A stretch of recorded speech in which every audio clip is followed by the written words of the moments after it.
What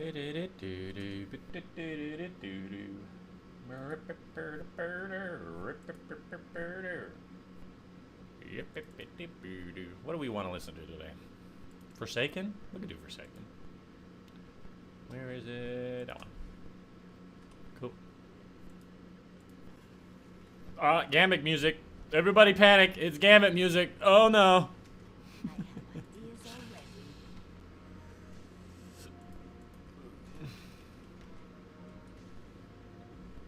I'm not sure why I'm not able to bring up this YouTube page right now. Having some trouble with it. Yes, because I need another mask. Yeah, that's what I need.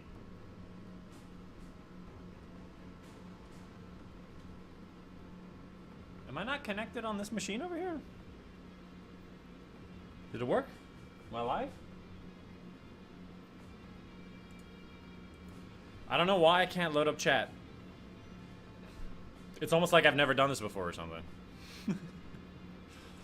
Don't agree with that, please. I think I just need to reload Chrome or something. Cause yeah, it's just not loading. Oh, there we go. Now, yeah, does it work? Yeah, now it works. Okay. If in doubt, reload it out. That's what I always say.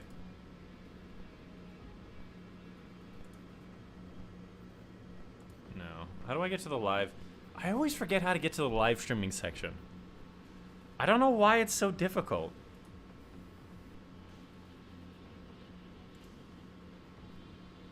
I guess I could just go to my history, huh? Yeah, okay, that works. Yeah. How's everyone doing, everybody? Dismiss, go back, go to the new one, put that shit in the corner, and drag it down. Gambit music is a good omen for the things to come. That's true. Hey, Void Overkill, how you doing, by the way? Welcome to the stream. You know, I did have a question for you, Void. I'm not sure how to pose this, but I noticed that you often come to the beginning of the stream, but you're a little bit... Ooh, wow, these are fancy. A little bit silent throughout the rest of the stream. And I was wondering, like, do you watch the rest of the stream and just lurk, or do you just not like the content? Is something that I do that you don't like? I just wanted to make sure, because I know you come to the beginning of all these streams, but then I don't get to talk to you for the whole thing. I just wanted to make sure it wasn't something I was doing. Eerie Engram. Candy. That's weird. You get exotics from this event? Candy. Los Memento. These are very fancy looking versions of all the weapons. Woo! There's little hearts on them. Very fancy.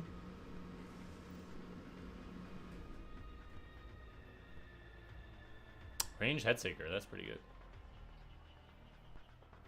But it is still Jurassic Green, and they haven't changed the stats on it because it sucks. Well, how you doing, Toxic? Welcome to the stream as well. Peppermint Pinpoint. It does look like peppermint weapons, huh? Very fancy. You guys can hear me, right? Yeah, you guys can hear me. Just making sure. Get it? Because Bad Omen is a rocket from Gambit. That's true. Yeah, I'm the silent type. I don't really socialize. That's all right. If you wanted to practice or you wanted to chat, please do. Because I want to, like, the thing I enjoy the most with these live streams is to talk to you guys and to have banter and to make friends. And so, please, if you wanted to say anything, make fun of my hairdo, because sometimes I do it wrong, please do. I guess I could start the conversation by asking... what are your dreams? And I'm not gonna, I don't accept I don't know. Even though if you don't, which is okay. Give me something. What are your dreams? What would you love to do? Like if money weren't an issue, skills weren't an issue, you could just work your way to doing something. What are your dreams? Do you want to help people? Do you want to hurt people? Do you want to, I guess I have to put the helmet on, huh? Don't I already have like a mask in my vault or something? Do you want to play video games for a living as a career stuff? mask is the...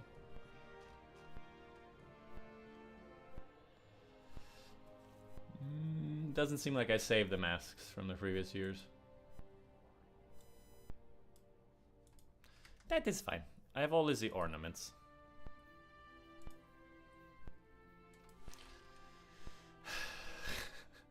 I have all of the ornaments because I play this game way too much and will never stop.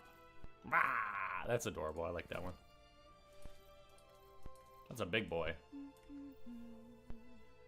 Nah, nah. I love how like how childish this one looks. That's fun. I would do recovery here. Other head stuff. Heavy ammo scout, yeah. Heavy ammo finder. And the rest of it doesn't really matter, does it? I guess I should do like one of the siphons. Probably better to do a siphon, but I don't know what I'm using, so. Let's do solar. Hey, I am using a solar weapon. Let's go. Rawr! Can you color the mask? I forget. Can you? No, you can't color the mask. Why would you do this to me? Hello, dear. What a nice surprise. I gotta speak to her after I put the mask on. Wow. Let's see. Festival of the Cost. Let's go. Acquiring a mountain of money and declaring myself the king of money. I didn't ask you, Toxic, but that makes sense. Summoning pit ritual completed. But what do you really want to do, Toxic? Well, I do sports as a hobby, and I did sports in school, so I'd love to do it professionally. Which sport? Because as Michael Jordan proved, you have to pick one. Unfortunately, you can't be good at every sport. If you didn't know, Michael Jordan, one of the GOATs of all time for basketball, after he pretty much got kicked out of basketball because he made a stand and said, hey, if you're going to kick out these other guys, I'm out of here too, and he went to play baseball and became like an above average pro baseballer, but not Michael Jordan of baseball. It was a shame though. That would have been like one of the true like heroes of our history. He's still like an absolute hero, don't get me wrong, but like to be the GOAT in basketball and baseball, that would be crazy. Cricket. Is that how you spell it? Cricket? Cricket, man. I don't think I've ever played cricket before. I know it's this kind of weird baseball version of... like an English version of it. Is that where you're from, England? Or somewhere where they play cricket? Obviously not very American, this sport. Not as American as American Pie and baseball. Hey, what's up, yo? Welcome, welcome. Bro, I sure do love this event when you can use real money for masks and then they're useless until the next festival. Technically, you can still use the mask. But you can use it the next year, and the next year, and the next year, and the next year. I've been using the same masks for like 4 or 5 years now.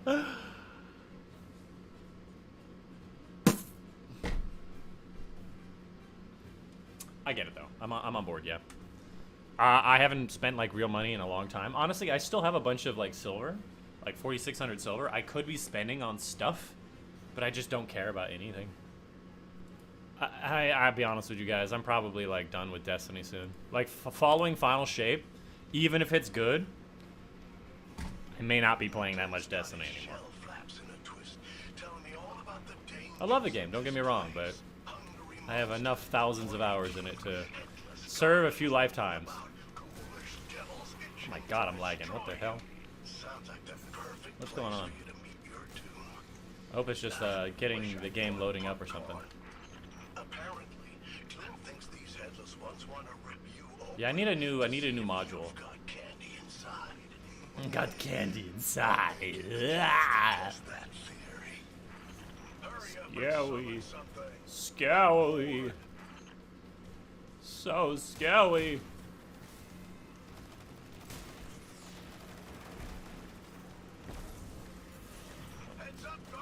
What the fuck? This guy, hey, that's on my spot.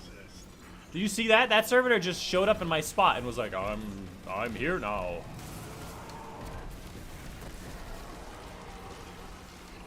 Oh, this game is loud. Why do I have this? Oh yeah, I was getting footage. Yeah, that's true. That's true. That's true. God, this is a dangerous place to stand. Oh my god, there's enemies. Dangerous for them. Ah! Grand Overture is probably a great option for this, though. Main bosses don't really move around that much.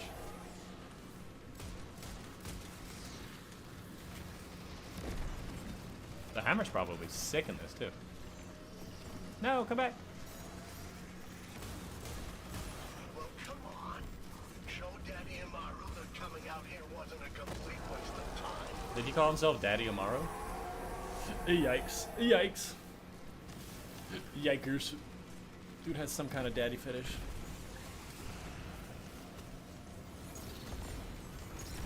Which is nothing wrong with that. I'm, you know, I mean, so do I, you know. Well, in the other way around. But I just thought I'd point it out. You know, you didn't think you would. Don't expect me to save your sorry hide. You're being very rude. I want Savathun. I want Mommy Savathun to narrate my Festival of the Lost. That's all I'm saying.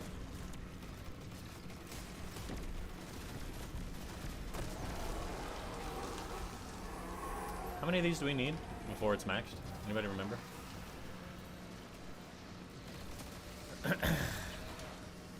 You not showcasing any of the set? Oh, do you want to see what the set looks like? I didn't realize that you would like. Yeah, after this this round, I'll show you what the sets look like.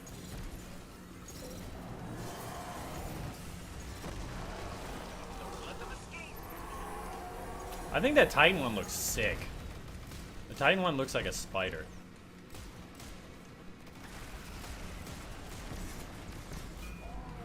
Well, how you doing, yo? What are you up to? Sorry, it's cricket, yo.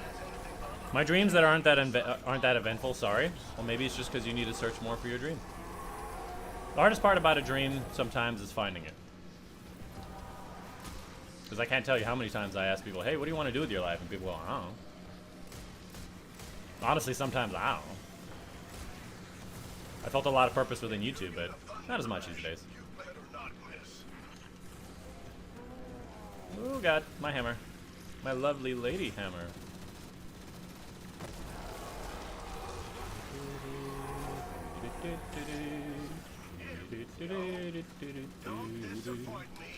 I don't know why I'm singing the marriage music. My brain was like, I'm gonna sing the funeral music. What? That's wedding. Funeral music, very similar to wedding music. I think we got them all.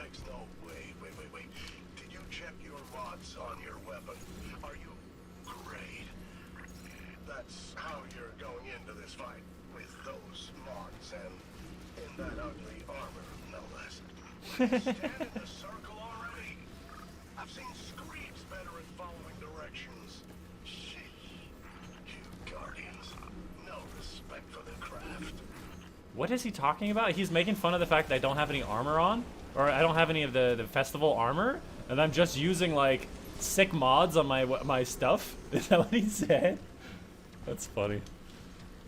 Also, same final shape as like the finale, right? Once it's over and the campaign saga comes to an end, that's it. It doesn't get better than I'll never top it. Well, it's more than that. It's more that like I'm just kind of like what else do you do in this game? Like every DLC it comes out, I'm just like I don't care. And the only people that do care are usually the people who don't have the stuff, and I have too much of this stuff.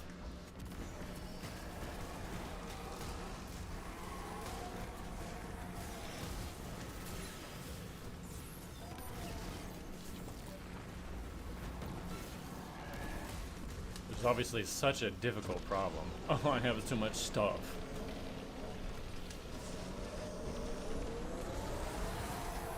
But I mean, it's true. Anyways, I'm going on many directions all at once, and I still have a story I would like to tell you guys today. Guardian. So, I heard you're continuing to research the headless one. well, I have to go now. I just wanted to say hi. Family matters. Okay, Void. Bye. Sorry I didn't read that in time, but thanks for coming by. There he goes again. He's off to play some cricket. Anyone has said about me since Savathun dumped me with you meatbags. Imaru. Eris said the Guardian had taken you out for a walk.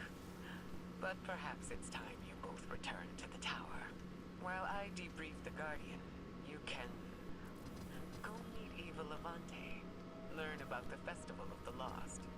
Its importance comes from the celebration of our friendships. It honors those who are gone and... Oh, then go away, so I can celebrate missing you. I can celebrate missing you. That's funny. Marr, I'm Rivet. Marr. Got in the game and tried the Lost Sector. I'm playing right now. Hell yeah, brother. Hell yeah. So you don't need the demonstration of the armor. 20 or 25? I mean, I got to 13. And I think we still had time left. So maybe it's not 20, 25? Did Amaro literally just say, come for me? You best not miss? I've missed a few of his things, but yeah, probably. Amaro sees all of the builds and is like, ew, cringe. He literally did though. He's like, what are you doing? Go buy the armor set. What the fuck? You have all, okay, you want these fancy armor pieces that have mods on them and shit, because you have to level up the mask when you first get it. Okay, buddy, you think you're some hot shit, okay? Because you got like a mask or like armor with like real shit on it. Okay, be a real man and go in there with a cardboard mask. Oh, in case you guys are wondering, Elsmic is probably hot trash. Whatever that new grenade launcher is. It's probably just meh. It's probably just a grenade launcher adaptive that's okay.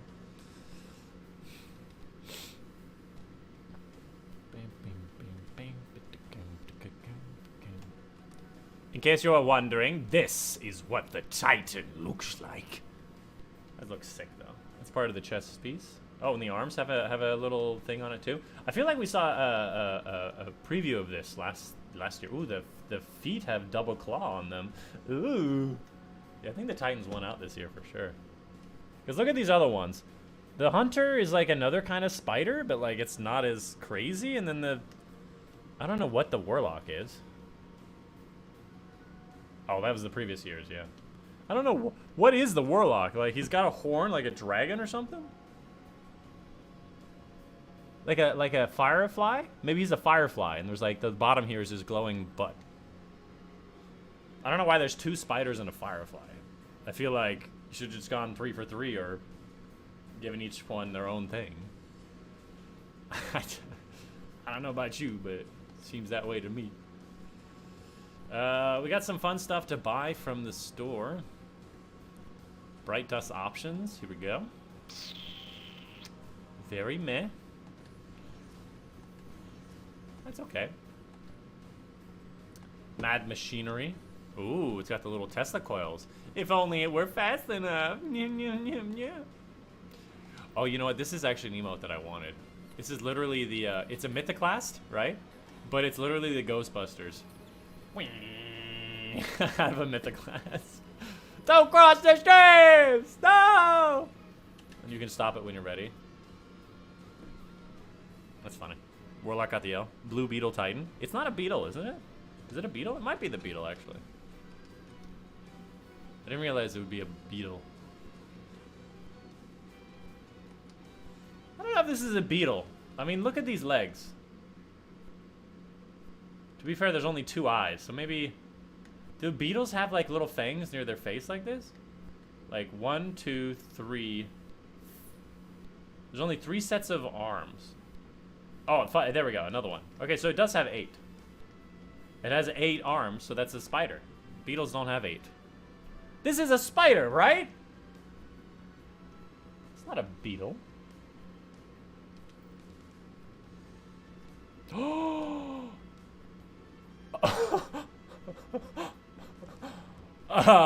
Toxic, have you seen the Good Boy mask?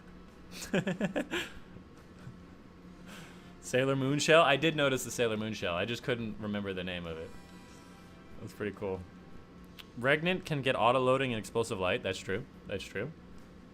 The Trials grenade launcher, the Cataphract, can get something plus bait and switch. It might be auto-loading bait and switch or something like that, which is sick.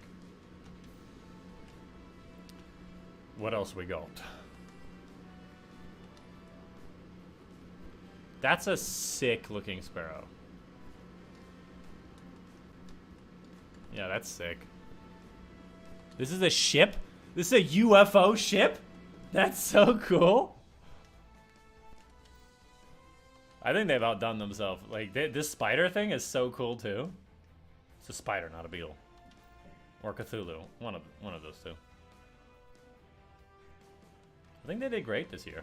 They have a disciple mask, which I feel like was from last year, if I'm remembering correctly. Wow. That looks cool, too. A lot of great stuff this year. Or at least cool looking stuff. And then, of course, you can buy all the previous years if you care. I mean, I could just buy them all out since I'm rich. I like saying it because in real life I'm very poor. Ooh. It's a spider. I think one of these yeah, this shell. If you pull it out, it makes a cat sound every time you pull it out. You can kind of hear it in the background when you inspect it. You hear that? You can hear it every time you pull it out. It makes a little meow sound. I think it's wonderful. This is the shell that like blinds people when you pull it out, especially if you had that one shader. I forget what shader it is, but it just like it makes it like so freaking bright that like you can't handle it. If you want to blind your friends, that's a great opportunity to do so. Got the Mystic Horse. Again, none of these are faster than the Always on Time, so what does it matter? What a basic ass ghost shell. Like, this is what ghost shells looked like in year one. Like, do you remember this? Like, this was like, oh, cool, geometry. And now we have, like, animated spiders. That wing entrance is pretty cool. And then you have all the masks. You want to get a Titan? You want to get the Associates mask? What, the spider mask? There's some weapon ornaments, too. I forgot about these. It's cool looking ornament, but, like, I don't care. Nobody uses the Grand Overture, even though it's great. Including myself, because I have taste. Anyone want to play? Do I not have a quest for Eva? I do, right?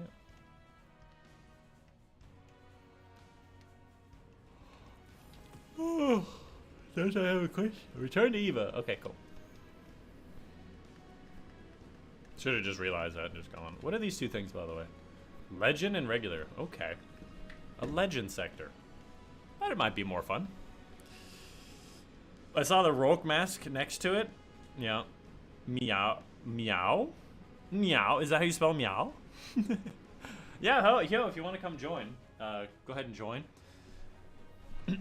I think my lobby is open.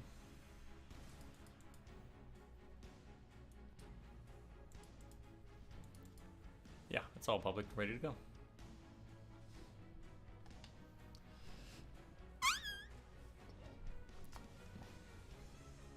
So, I have a couple stories I want to tell you guys today.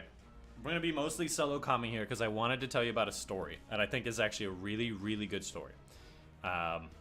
It's about an anime that I saw that I thought was a good anime. Well, it was a manga more. It was a manga recap video. Like on YouTube, people recap a manga or an anime where they summarize it and then they narrate it, right? Kind of like an audiobook, which is kind of fun. I've been watching a lot of these recently, even though I don't usually watch a lot of anime. I thought it was... I struggle to say fantastic. I would say I would rate it like 7 or 8 out of 10, which is really good. But I do think there's some things that I think, like, if added to the story, would have made it a freaking banger. Like, such an amazing story. If it just had a few things that were fleshed out and brought up to the surface and symbolized, and then, like, the ending was also really rushed, probably for financial reasons. Dude, I think it could have been, like, one of the best stories I've, like, heard in a very long time. So it left a little bit of a sour taste in my mouth, and I wanted to tell people about it because I genuinely think it would be a sick story, and I want to tell you about it. Before I tell you about that story, I wanted to tell you about a little story about how I got my thumbstick to fit. Oh, garbage can. If you don't know, you can go up on the tree and get some candy, and then the chocolate, or a bunch of candy. Used to be Strange Coin chocolate, but not anymore. I'll watch you play because I'm enjoying chili dogs right now. Woo! Fair enough. What's the objective with Eva? Eva. Unlock pages of the Tales of Forgotten by using your manifested pages. And I assume we get manifested pages by playing all sorts of different crap. Right? You're looking wonderful. Did your muscles get bigger? Did your muscles get bigger? No, Eva, I'm just normally really strong. Okay. Hey, what's up? New step. Claim your first event challenge in the event card. Cool. Ooh, a new mask. Got the grenade launcher. Higher difficulty Haunted Moon, Nessus Europa. Haunted Sectors. Can be used through the tower map. Good luck. So is it just right now on Nessus? Like, that's the daily thing? Is this Nessus or just... Is it just Nessus right now and it rotates daily, or does it, like, rotate, like, randomly between them? And then the quest says what, higher level? Is that what it said? So I have to play the legend versions then, I mean, imagine. While I'm here, I guess you should go get some gunsmith bounties, huh? But yes, I really, really want to tell you about this story, though, because I thought it was sick. Eva's probably everyone's favorite grandmother that spoils them. Well, she spoils me for a reason, because I'm just so adorable, obviously. I have such pinchable cheeks, she says. Even though I wear a helmet 100% of the time and I'm an exo. I still believe her. I believe in me, Ma. I don't know why you don't. I believe in me, Ma.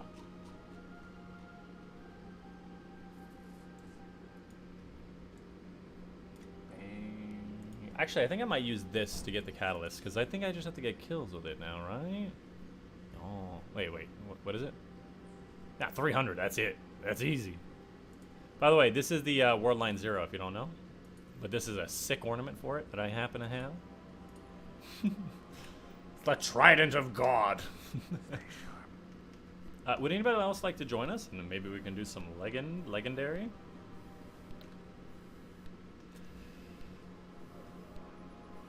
Don't worry about that. Don't worry about that. Don't worry about that.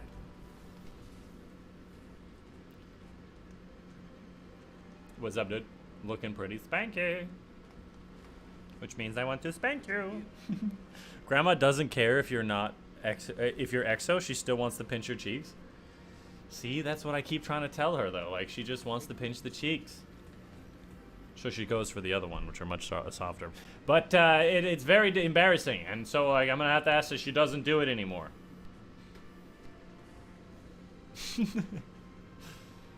You cannot resist Mima's pinchy cheeks. Cheeky pinchy. Almost sounds like it's Italian. Yeah, Matt, you want to come join us? I dodged your sword. It went right past my ear. I didn't know they had Savathun. Is that new? I like how it looks like it's part of, like, it's made up of, like, random items. Like a laundry basket. I think that's fun. And, like, newspapers. That's a fun style. You know, that's what they did last year. They're like, oh, look, it's an actual cardboard box. Yeah, Matt, you want to join for some Festival of the Lost? No.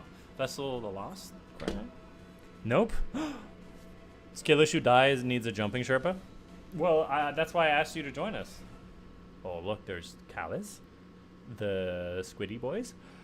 And who the fuck is that? Is it a Tormentor? What the hell is that? Complete activities wearing the mask to earn spectral pages. Transform them into manifest pages by defeating headless ones in the haunted lost sectors. And unlock lore book pages by blah blah blah blah.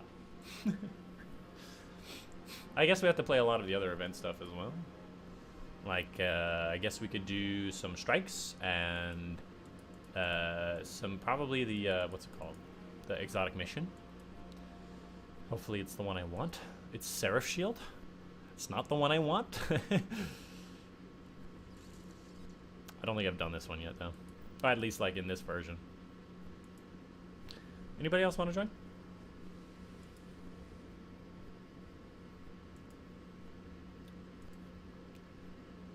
Baby.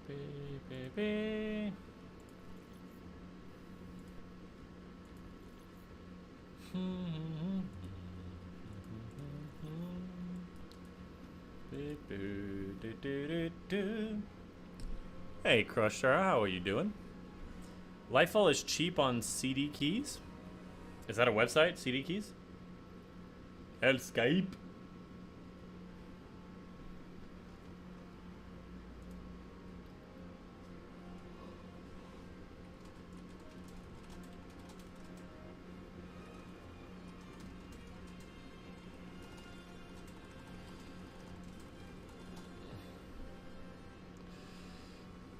Hey, Zeno, welcome back. Oh, wow, yeah. The servers come back as soon as they get home, Rip. Isn't that a good thing? I didn't have any server issues. Connor, welcome, welcome. How you doing? What are you up to? For PlayStation also? For what? For the CD keys? Oh, I don't know. I'd be careful with websites like that. At least G2A, they have a lot of stolen keys on their website that people are selling because they stole them from people or developers. I don't really like those sites as much, which is why I support nexus.gg/Dychronic, where you can buy keys that directly from the developers for the same price as on Steam. Unfortunately, it's not cheaper, but it's not more expensive, and the developers get more of the cut. So if you want to balance out your CD keys with your Nexuses, it might balance the scales. Link in the description down below.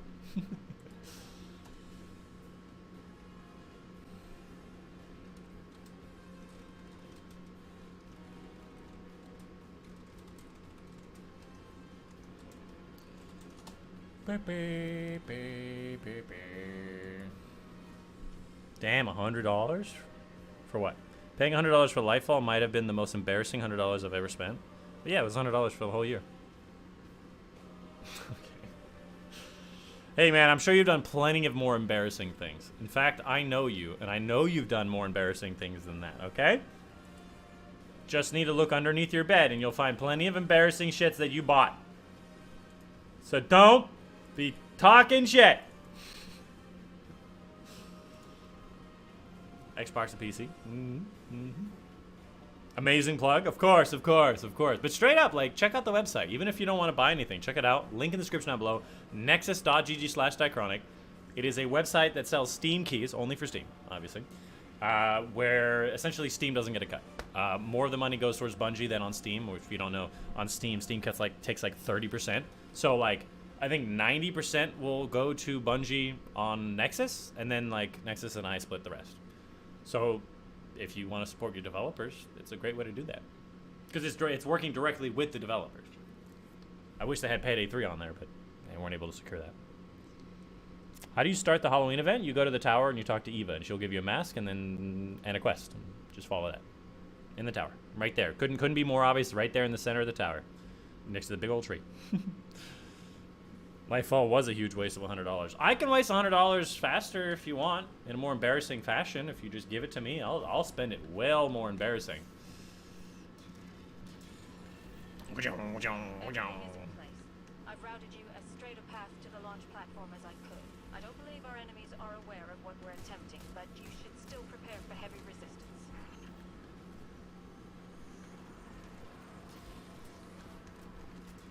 Haha, you can't go up like a half-meter ledge. Probably should use an eager edge sword, but I can't be bothered.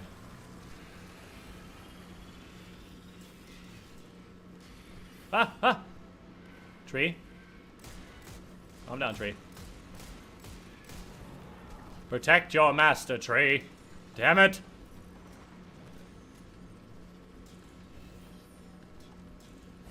Die! I got candy. Look how fast I move. Whoosh, whoosh, whoosh, whoosh, whoosh, whoosh, whoosh, whoosh. Look at me go. I've gained remote access to the launch facility's subsystems, but someone is already in here. I bought MW2 for $40 and stopped playing the game in general. Do you think that's more embarrassing? Are we having a battle? I won't be able to secure the launch without it. Guardian down. You're part of the PC masturbator race. Use a console like a normal person. Excuse me. Do you see what this is? Do you see what this is? Maybe life isn't so simple.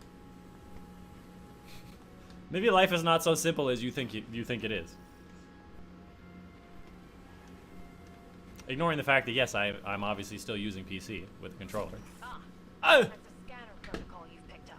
It should automatically detect. I seem to remember that there was a mod in the season that allowed me to not die to that thing in one hit, and I miss it. There's access to those terminals, and I'll have Anna perform I miss a it remote hack from here. dearly. System cleared. Oh. Launch codes accepted. Prime codes for launch. I didn't touch that one. That's bullshit. I didn't touch that one. Guardian, I might have touched that one. time. But then Bungie decided to be dumb and didn't recognize my postcode. Oh, I'm sorry to hear that. Hey, Ulysses, what's up? Can you use the old mark for from last year? I imagine so. The mark, you mean like the class item? What class item did they have last year? Or do you mean mask? I can't believe it. You're actually on Seraph's station. Because like the masks, yes, you can use like the old masks. Like literally, like you can go to the ornaments and you can pick a whole bunch of different masks. That terminal by the door to gain access. You're on the far end of the station, so we have a So glad you guys are long doing this for route me to because cover. I'm not paying Let's attention. get moving. Scanner protocol is offline. Keep an eye out for splicers who have new scanner protocol codes. I remember Legend on this was kind of annoying. They had a lot of health. A lot of health.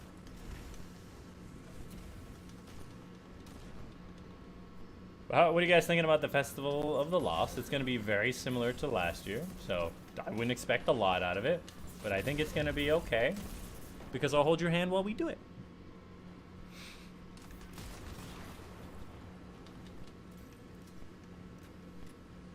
Wait for Hellscape to do everything for us, and we'll be here at the door. I got the last of my parts for my new computer. Hell yeah, brother. I can't wait to hear that baby start up. A gas-powered PC. Yes, that's right. I got my Ron Ray jacket last week. Hell yeah, super happy with it. It's good quality. That sounds pretty cool. Yeah, for the masks, you can definitely use the masks from last year. You can also use an ornament. If you've unlocked the mask, you have an ornament for it. So the new mask, you can literally just put any ornament you want on it. Well, any mask ornament, that is.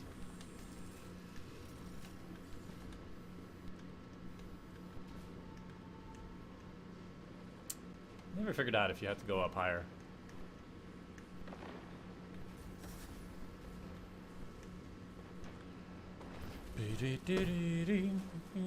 I got the robot puppy plush from doing the secret mission. He's a good boy. Did you see the good boy mask? The good boy Halloween mask? I figured you might like it.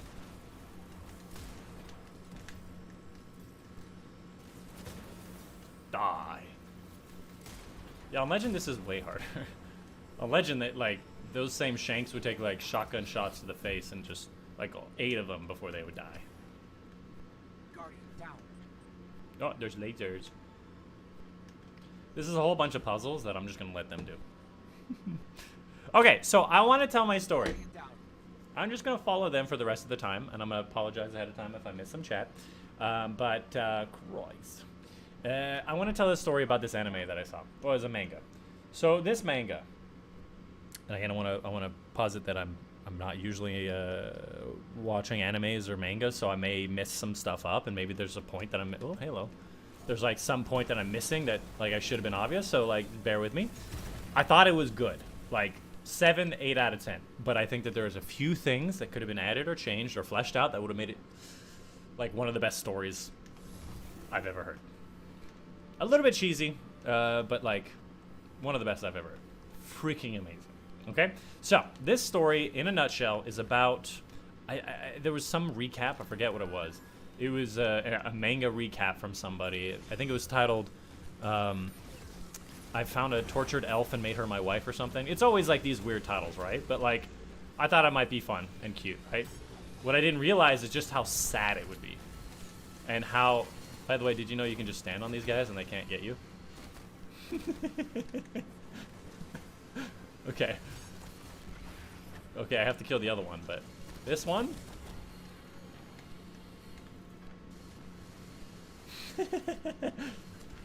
He's trying so hard to whip me off. It's working, dude. Look at me go! Look at me go! He's whipping it. But so the TLDR of this story is that this man finds this very injured elf, like literally tortured, and he finds and he tries to recuperate her, right? And eventually some story develops. And I'm going to tell you the story. I think it's a fantastic story. Okay? So the story begins with this apothecary. By the way, if you don't know, I didn't know apothecary either. Apothecaries are basically herbal healers. So they use science, herbs, and medicine to heal people. They call that an apothecary. And I'm like, that's just a doctor. But I guess it's like the plant guy. He's the guy who gets the plants. I guess that makes him a pharmacist. Like an olden days pharmacist, I guess, is what he is. Anyways, the story starts. And please tell me if you guys have heard this one before. The story starts with this apothecary talking to a merchant that's trying to sell this elf to him. And it's this beautiful elf with like huge tits and everything, but like has tons of scars over her from being tortured and whipped and destroyed, and it's a very, very sad moment, right? And he looks at this elf and he's like, God damn, this woman has gone through so much pain and suffering in her life. And throughout the whole story, it's like, holy shit, this woman has been tortured. And it's very sad. You know, you start off with your dick going, hey, she's cute, and then it goes to like, man, this is a sad freaking story.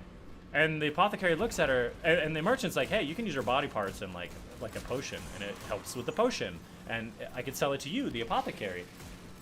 And it's like, oh, and he's like, wow, that is some evil right there. Because apparently she was useless. Like, her arms were both broken, her legs were both broken, she was blind in one eye, and her other eye was gouged out, she had no teeth, she couldn't move, she was unresponsive, she didn't talk, she was literally just destitute, staring out into nothingness. Her life up to this point was ridiculously hard. Some terrible shit happened to her. And it was evident. The apothecary's like, I have to save her. I'm an apothecary. Literally, I'm the guy who can heal her. I can fix her. And I have to stop her from being bought by somebody else and hurt and suffer more, you know? Like, that's what he was thinking. And so he buys this elf, right? Under the guise that he's going to use her for, like, a potion or something. Because apparently that's just accepted because, you know, there's racists and they're like, oh, humans should be with humans and elves are dirty, right? And, of course, the elves are like, humans are dirty and gross, right? Which is the theme of the whole thing, right? It's, hey, maybe races should get along. I forget how to deal with that room. Anyways, he buys this elf, and she's in ragged clothing, right? And so he's like, okay, let me get something to cover you up with. So he gets like this big rag, some kind of cloak, and he covers her with it, replacing her clothes, right? And then he has to carry her to his home, again, because both legs are broken, both arms are broken. She's completely broken and non-responsive. So he creates this little chair backpack thing. He puts it on his back, and he literally travels with her. And I gotta imagine this girl's at least like 100 pounds, right? That is a heavy freaking load. And he goes up this mountain to go back home. They have a night where they sleep out in the wilderness because you can't make it in one day. He has to feed her. The only thing she does is she takes the food and she swallows it. She has no teeth, so it has to be non-solids, right? It's so freaking sad.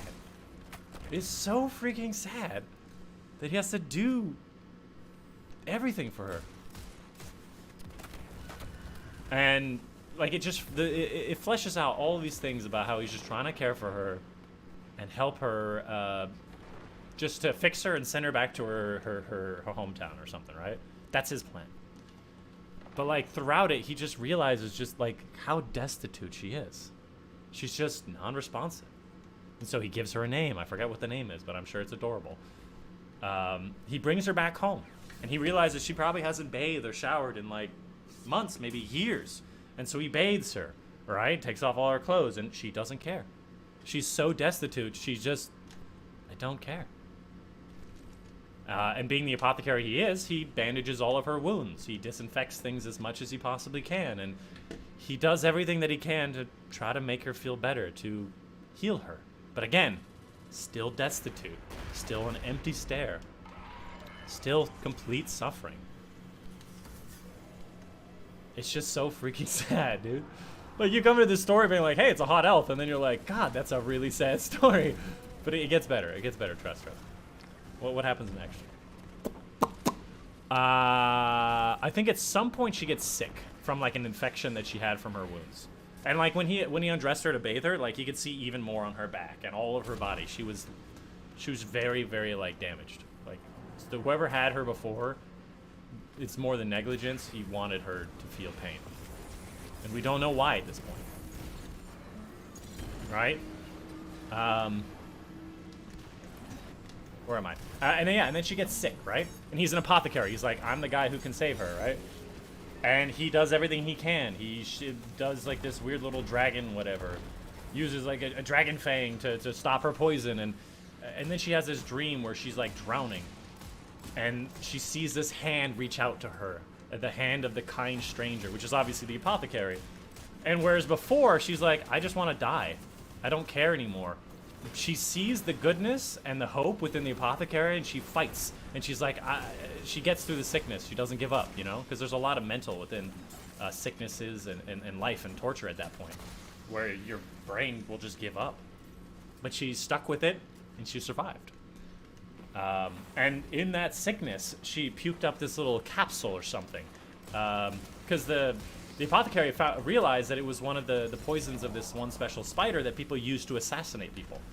And at some point, she pukes up this little capsule that apparently has the poison in it, implying that somebody wanted to hurt her continuously over her lifetime to feel suffering until she finally died. Again, making her story even more sad. Where did you find this story? It was some YouTube video I saw. You can find it if you look up like, I found a tortured elf and I made her my wife or something. I'm sure you'll find it. But it's a manga that the guy recaps and summarizes, right? But like, yeah, he finds this capsule and he's like, clearly somebody not only wanted to like take advantage of her, they wanted her to suffer very specifically. I'm like, God freaking damn it, dude. Anyways, he gets this poison out of her and he heals her and she gets better. At some point, a little bit later, there's like these villagers who always come to visit him to give him free stuff because he's always helping them. So they're always bringing him like a free pumpkin or like a bunch of meat. And he's clearly this really good guy that he helps other people. And one of the neighbors is this woman with her daughter. Her husband's somewhere else. And the daughter comes up to her and just talks to her every day and just literally until the elf lady starts finally responding and finally talking. She's starting to become more aware because, again, there was that dream where she was drowning. She decided she wanted to live, and she started becoming more aware of what was going on. And it was beautiful because I'm like, God, she was so freaking tortured. That's beautiful, right? And I'm not even like halfway through the story. I promise it gets really good, okay? And there's some stuff I really want to change in it, too.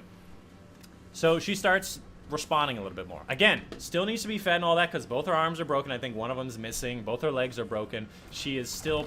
I think at some point he had to make her dentures and replaced her teeth that are still there with dentures so that she could eat. And he makes her this meal of like meat and spices and she's like literally in heaven. She's like, this is the best thing I've ever had in my whole life. Like literally the little things, you know? Oh, it's just beautiful. And at some point, he's like, all right, we need to fix your arms and legs. So he contacts this special doctor from a really far distance, and he sends him a crow. Be like, hey, I need your help with this problem. And the guy's like, yeah, come on over, I'll help you fix. So they go on this big journey to go to this special doctor to fix her arms and legs, right? And this doctor apparently is some demon necromancer that literally can reattach body parts and... Oh, fuck. That sounds like a really good idea. Not the necromancy part, of course. Ah! Okay, almost missed. It's a fun mission. It's cool, I mean, at least.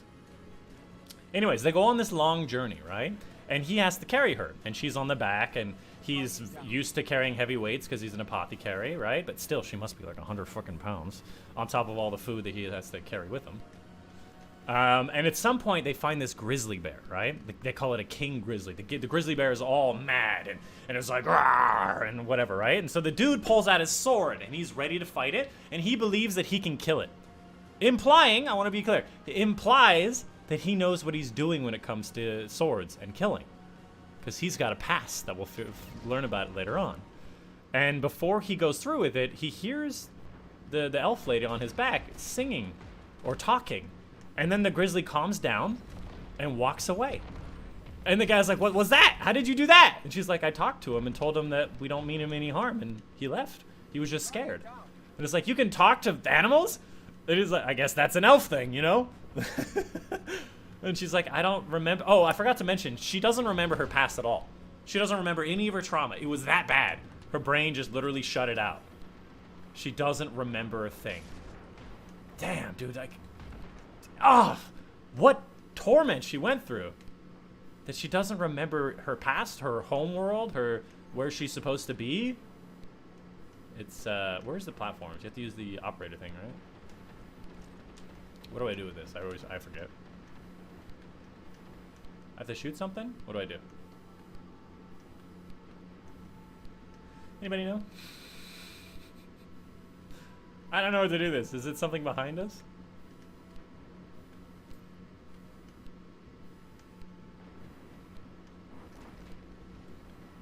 Ah, there it is. Okay, I knew we have to shoot something. Yeah, okay, there we go.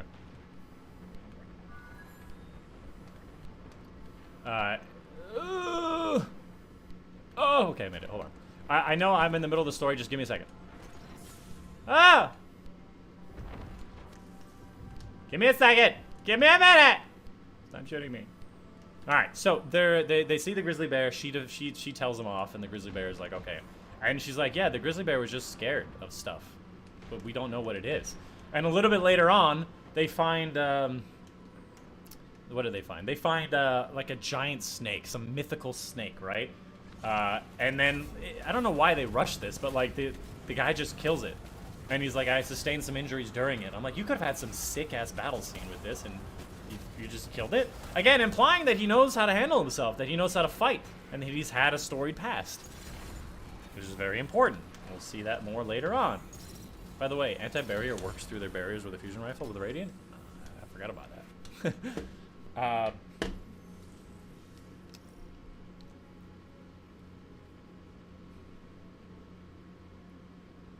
What's fucked up about the stories that happens in real life before, people that are tortured to the point of not caring anymore. I know, it's relevant to what's going on, right? It's some real life stuff. Anyways, and he just kills a snake, but very specifically, he gets some injuries, and that's important, right? He sustains some injuries, and they continue along because they're trying to go north to that doctor, and they have to find this portal. They get to the city with the portal, and the portal master at the at that place is a human, and he sees the elf, and he's like, I'm not letting an elf, a dirty elf, on my portal. And the guy gets mad. He's like, why the fuck wouldn't you let an elf in? We just want a traveler. Travel. And he's like, I could have her on the list as livestock or as cargo if you want. He's like, no, I will pay double. Put her as a life form. And so the guy is greedy. So he's like, okay, I'm more greedy than I am like racist. So like, yeah, okay, fine. You pay double. She'll be a lifelike humanoid, you know. And he gets all pissed. And again, that could have really fleshed out his whole like hatred of people being so hateful. But they didn't. They get through the portal on the other side, and they make their way. They got to keep hiking, going through this big blizzard, or this snowy area. And eventually, they get stuck in a blizzard. And he's getting tired because he's carrying her, and he had those injuries from the snake. They hide in a cave, and all of a sudden, he starts getting sick because he pushed himself so hard, and he had the snake battle, etc., right? And it's catching up to him. And the girl has to save him because she has this little magic amulet that like pinpoints their location like a waypoint for somebody to save them. And the doctor, actually, his minion, finds them and saves them because of that amulet, right? And so she kind of saves him. And they arrived at the doctor, right? The doctor is, again, this demon necromancer. And he's got replacement parts to replace parts of her body. And so and of course, the apothecary has to pay for it. He's literally paying so much for her continuously. And he analyzes her body, and he's like, wow, there is some very extensive damage. Not only the fact she's damaged all over, I have to literally cut off all of her limbs, her arms and her limbs, replace them. There's a corrosion in her body that somebody put in her body to make her suffer for the rest of her life continuously that we have to remove. Again, Somebody wanted her to feel really bad. It's like, God, that's sad. How much pain she was in. And so they have to cut off all her arms and legs. And she's like, look, I trust you, Apothecary. Mr. Apothecary, she calls him. And let's do it. And the Necromancer finds her a replacement arm and a replacement leg. So one leg and one arm are still missing, right? And the surgery's a success. He reattaches the nerves with magic and a whole bunch of stuff, right? And at some point, they heal up, they rest, they give her some physical therapy, and they say, hey, continue this when you're gone. And then the Necromancer demon lady, she has a private chat with the elf lady. And she's like, hey, when I analyzed you, I noticed that your female parts are also completely destroyed. And I can't replace those for you. Which implies that, like, she can never have children, right? And it was very sad, it was private and whatever, and they don't tell the apothecary. I felt like this should have come up later on, but it never came back up. I guess the implication was, like, maybe she would want to have kids with the guy, but she never could. And that would be part of the story. It never came back up. It should have, right? I guess my guess is that they were rushed in production, and they had to, like, rush the last few scenes. Anyways, that's very sad. Still, very broken. Clearly, she was sexually assaulted continuously for a very long time. It was very sad. But, you know, and then on the exit, the demon's like, hey, your old master left this, like, magic sled. It was a machine powered with magic. Mana, it seems. You should just take this with you, and you can get back home a lot easier instead of going through this giant journey, and that's dangerous. And he's like, okay, cool, I won't use it much, but we'll go home with it. So they go home. She has one arm, one leg, barely able to move it. She's just trying to get, like, the nerves attached and get the feeling back, and literally she's just physical therapying from, like, having her arms and legs reattached. Except for one arm or one leg, right? Bruh. The story in the game is all over the place. Dude, I'm trying it. It's hard to play and to tell the story at the same time, but I really want to tell the story. Okay? So they make it back home. She has one arm, one leg. She's going through physical therapy. She's responding a lot better. She's even getting her magic back, because that's apparently the thing they can do, although the magic part literally never comes back at any point during the story. So her getting magic back is not important. And they start growing closer together, you know. He's still under the impression that she's his patient, and he's just going to send her home when he finds where her home is, but she cannot remember her home. I'm trying to remember if there's anything between this part and the next part. I think at some point, like, some traveling merchant comes to him to ask if there's some kind of, like, beast repellent that he can use to not be attacked by bears and whatnot. And the guy's like, well, you know, I have this elf lady who can talk to animals. Maybe I could record her voice into this magic vibration crystal, and you could just play this recording. And so he sells it to the merchant, and it works. Her elven tongue voice is able to subdue beasts. And they're able to make, like, a bunch of profit out of it. And the merchant keeps coming back, and apparently they get some popularity about it. PSA to everybody watching, torture is wrong. Don't do it unless you and your partner are into it, which in case... Consensual torture, yes. Where was I? But yeah, they start selling the elf lady's voice to repel beasts, because it's really helpful. And at some point, he's like, all right, so we got to get your arm... We gotta get you some prosthetics. And he's like, I know this dwarf lady up in the north that we can go ask to make you some prosthetics. And we get there on the magic sled of some kind. Again, I don't remember what the thing is, but it's a magic sled. They fly all the way over there in the dwarf house and everything. And the dwarf apparently hates elves. This whole story is about race, by the way. I promise. I believe the whole thing is about race. Because it's literally like... I'm a dwarf, I only like dwarfs. I'm a human, I only like human. I'm an elf, I only like elves. Gotta clean my rooms, GG though. Thanks for coming by, appreciate it. Where's the chest? Isn't there supposed to be a chest over here? I feel like I didn't get the thing to drop that I came here for. But oh well, who cares? Where was I? So they go to this dwarf, but this dwarf hates elves, right? And it takes them a while for them to warm up, but because the elf lady is so friendly and bubbly and loving and doesn't remember her tortured past and just wants to do good in the world, the dwarf eventually warms up to her. Again, I think that this could have been a lot more fleshed out, and it could have been like, hey, this is about race. And even though this dwarf hates all elves, she was able to like this elf lady because it's not about the color of your skin, the pointiness of your ear, or the grizzleness of your beard. It's about good. people versus bad people. And this theme continues, and I think it's very important. I really wish they flesh it out. Anyways, the dwarf lady warms up to her and she's like, okay, fine, I'll make you some prosthetics. We can make it out of your magic sled because you don't care about it, so let's make it out of that thing. And it's like really good prosthetics because it's made out of this magic sled. And he makes it for her. And again, she has one arm, one leg, and now she gets her other leg and other arm back, and she can finally walk, even though it's a little bit weird and kind of all over the place. And anyways, she's finally developing, and it's a wonderful story. And eventually, they're returning on foot through portals and stuff because they don't have their magic sled anymore, right? And let's play a strike just to get that going. On the way back, they hear from people talking about their singing anti-beast crystal, and they're like, "Wow, we're getting really popular. People are talking about the crystals that we made that can fend off the beasts." And it's like that's really cool. Oh, and I forgot this other part. I skipped one piece that's important. Before they went to the dwarf, he had somebody make her a wheelchair. And it literally, he's like, I saw this thing in the capital and I drew up some designs and I had my carpentry friend build it for us. Because again, all the village people love him because he does stuff for them.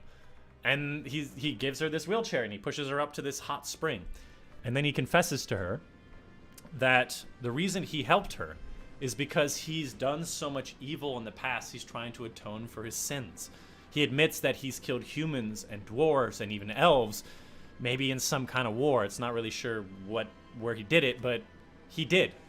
And the reason why he helps all of his villagers and he became an apothecary and why he helps her is because he saw so much suffering and evil in the world that he caused. He wanted to make up for it.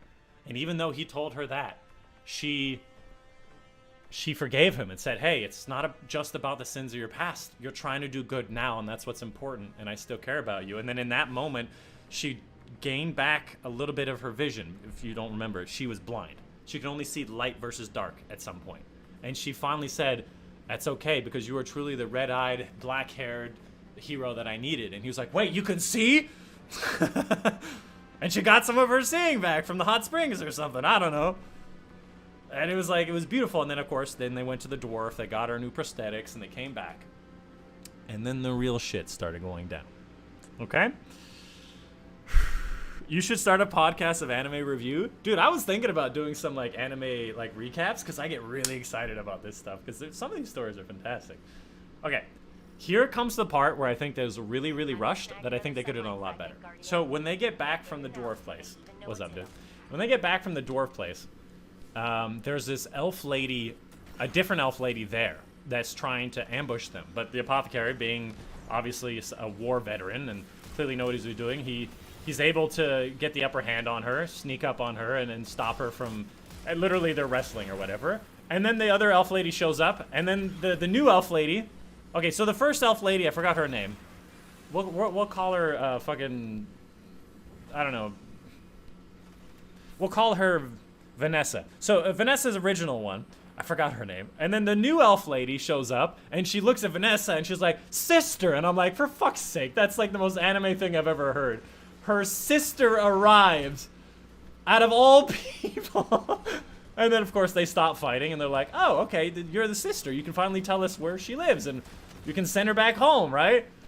And she's like, well, actually, I'm not here for her. I just happen to be here because I heard about this crystal that can fend off beasts, but that's actually part of our elven tongue and a long-held tradition.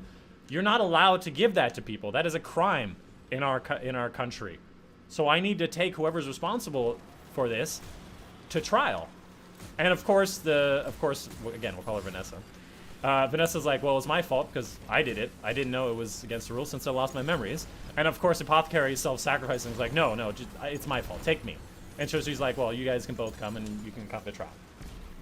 And of course, they get on their griffin and they go fly to the Elf City. Again, really fast and not really fleshed out. I would have loved to see a little bit more emotion. I would have loved to see the Apothecary be like, look, I can finally atone for my sins by saving you. Let me do it. But of course, their undying love means that they'll just keep sacrificing. That I feel like that could have been more fleshed out, but it wasn't. Either way, they get on their griffin and they go to fly to the Elf City. But there's this bald human guy. We'll call him Bald Human Guy, who's literally says, finally I can find the place of those pointy ears. And he has this little tracker amulet where he's tracking them. Which implies that he was the previous owner of the elf lady who got her and tortured her to try to find the location of where the elves lived.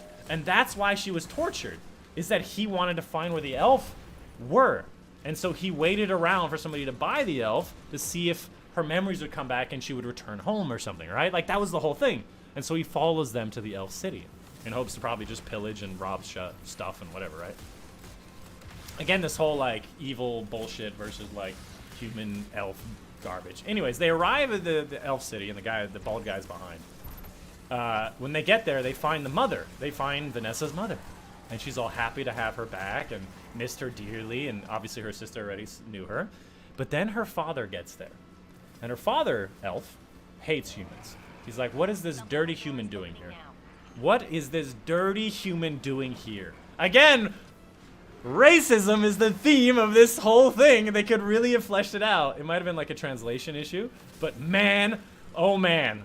Like, this elf father's like, no way. The fact that you guys are even fraternizing any of that and the whole, like, selling our elven tradition, like, you'll both be executed for your sins. But then all of a sudden, again, this is very rushed all at the end. I'm not joking. The bald guy attacks because he's like, I'm going to attack. And in all of that, the elf father dies. The apothecary defends them all and shows that he's a good guy. So they let him and her leave because they did good for them. They gave a potion to Vanessa that fully restored and cured her whole body, lady parts and all. And then they have children and happily ever after. Like, come on, flesh that out a bit, bro. It was like, it was so fast. Clearly they ran out of money and they're just like, oh, we gotta end this story. We gotta end this story. I'm gonna move on to some other things, right? And that's how it ends. Here's the thing. I thought the story in pieces of it was great. But I think that the lack of fleshing and the lack of emotion within the trauma of the elf lady and the sins of the apothecary could have been a lot more fleshed out. So I want to offer to you my additions and changes that I think would have made it really good. Really good. I don't know why, but that's funny. Yeah, the fact that it's the sister out of all people, it could have been just like, hey, I know you. You're the sister of that one chick. No, it was literally the sister. Anyways, here's a couple of things I think would have made it a lot better. First of all, I think that the sins and the trauma that the apothecary is dealing with should have been shown more often. He should have, like, anytime he had to fight somebody or anytime anybody was being racist or trying to hurt somebody, he should have just started going off the handle. And then maybe some flashbacks to his past or something. It should have, like, been clear that, like, it was not just him saving her, but that she was saving him.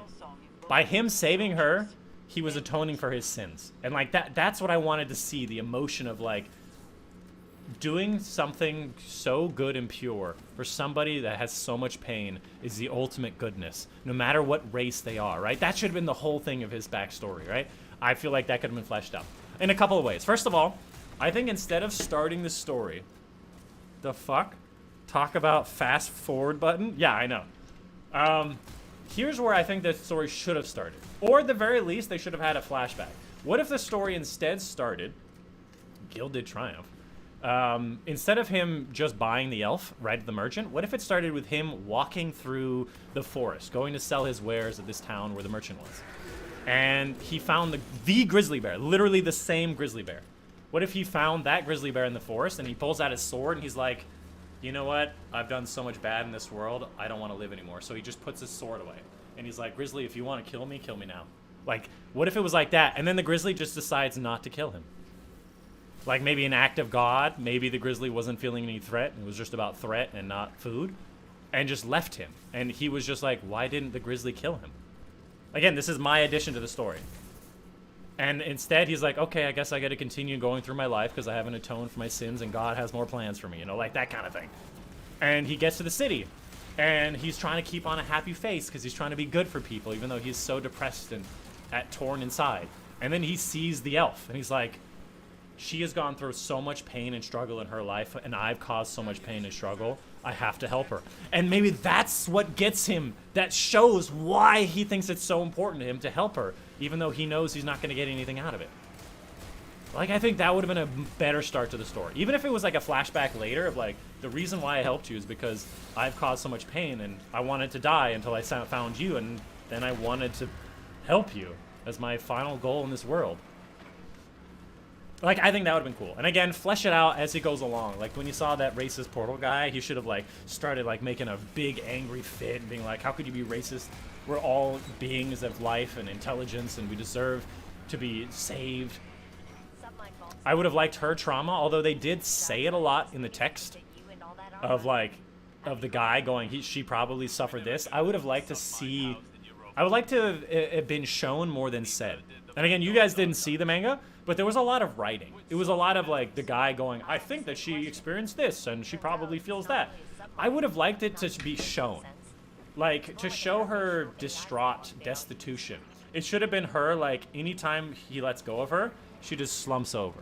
And her arms are always dangling, right? And her, maybe, like, he fed her food, and the food kind of fell out of her mouth because she was only half consuming it, right? Like, it should have been so clear that she is totally given up by showing instead of telling. I think that would have been better. And then maybe throughout the story, she has nightmares of her memories of being tortured and mishandled. But, like, she doesn't know what to do with them because she doesn't remember that much. And he's there for her when she needs him. And then when he has his moments of, like, wanting to, his anger of, like, trying to kill people that are being mean and hateful, she stops him. And it's, again, it's about him saving her and her saving him. Like, the ultimate love. Man, I thought it would have been cooler. And then let me rewrite that last part for you, which I think would have been so much cooler if it was done in a couple of different ways. So, if we go to the part where the bald evil guy... Oh, I can't finish it, huh? The bald evil guy is following them to the village. What if there was a scene where they're both in jail, both Vanessa and the apothecary guy. They're both in jail, and the Elven Father's not having any of it. And he's like, you have clearly forsaken us, that you love him, a dirty human. You're both put to death, even though you're my daughter. And he's like the village chief or something, right? And all of a sudden, let's say an elf comes into the room, and he's playing friendly with this guy. And apparently he's this exiled elf that was never supposed to return, but in a fit of mercy, the father elf is like, look, I'll deal with you later. For now, exiled elf, just sit around. We've got other things to deal with, and we'll deal with you later. Giving him respect, right? Because he's an elf, he would respect him, right? And then what if that elf stabbed him in the back? And then we learn that that elf was working with the bald human to find this village after he was exiled from the village to kill all of the people. Again, showing that just because you look like somebody, you're an elf and he's an elf, doesn't mean that you're the true allies and that you're truly good people. And the reality is the apothecary, even though he was a human, was true good people. And then maybe there's this sad scene where, like, neither one of them can do anything to save the father elf.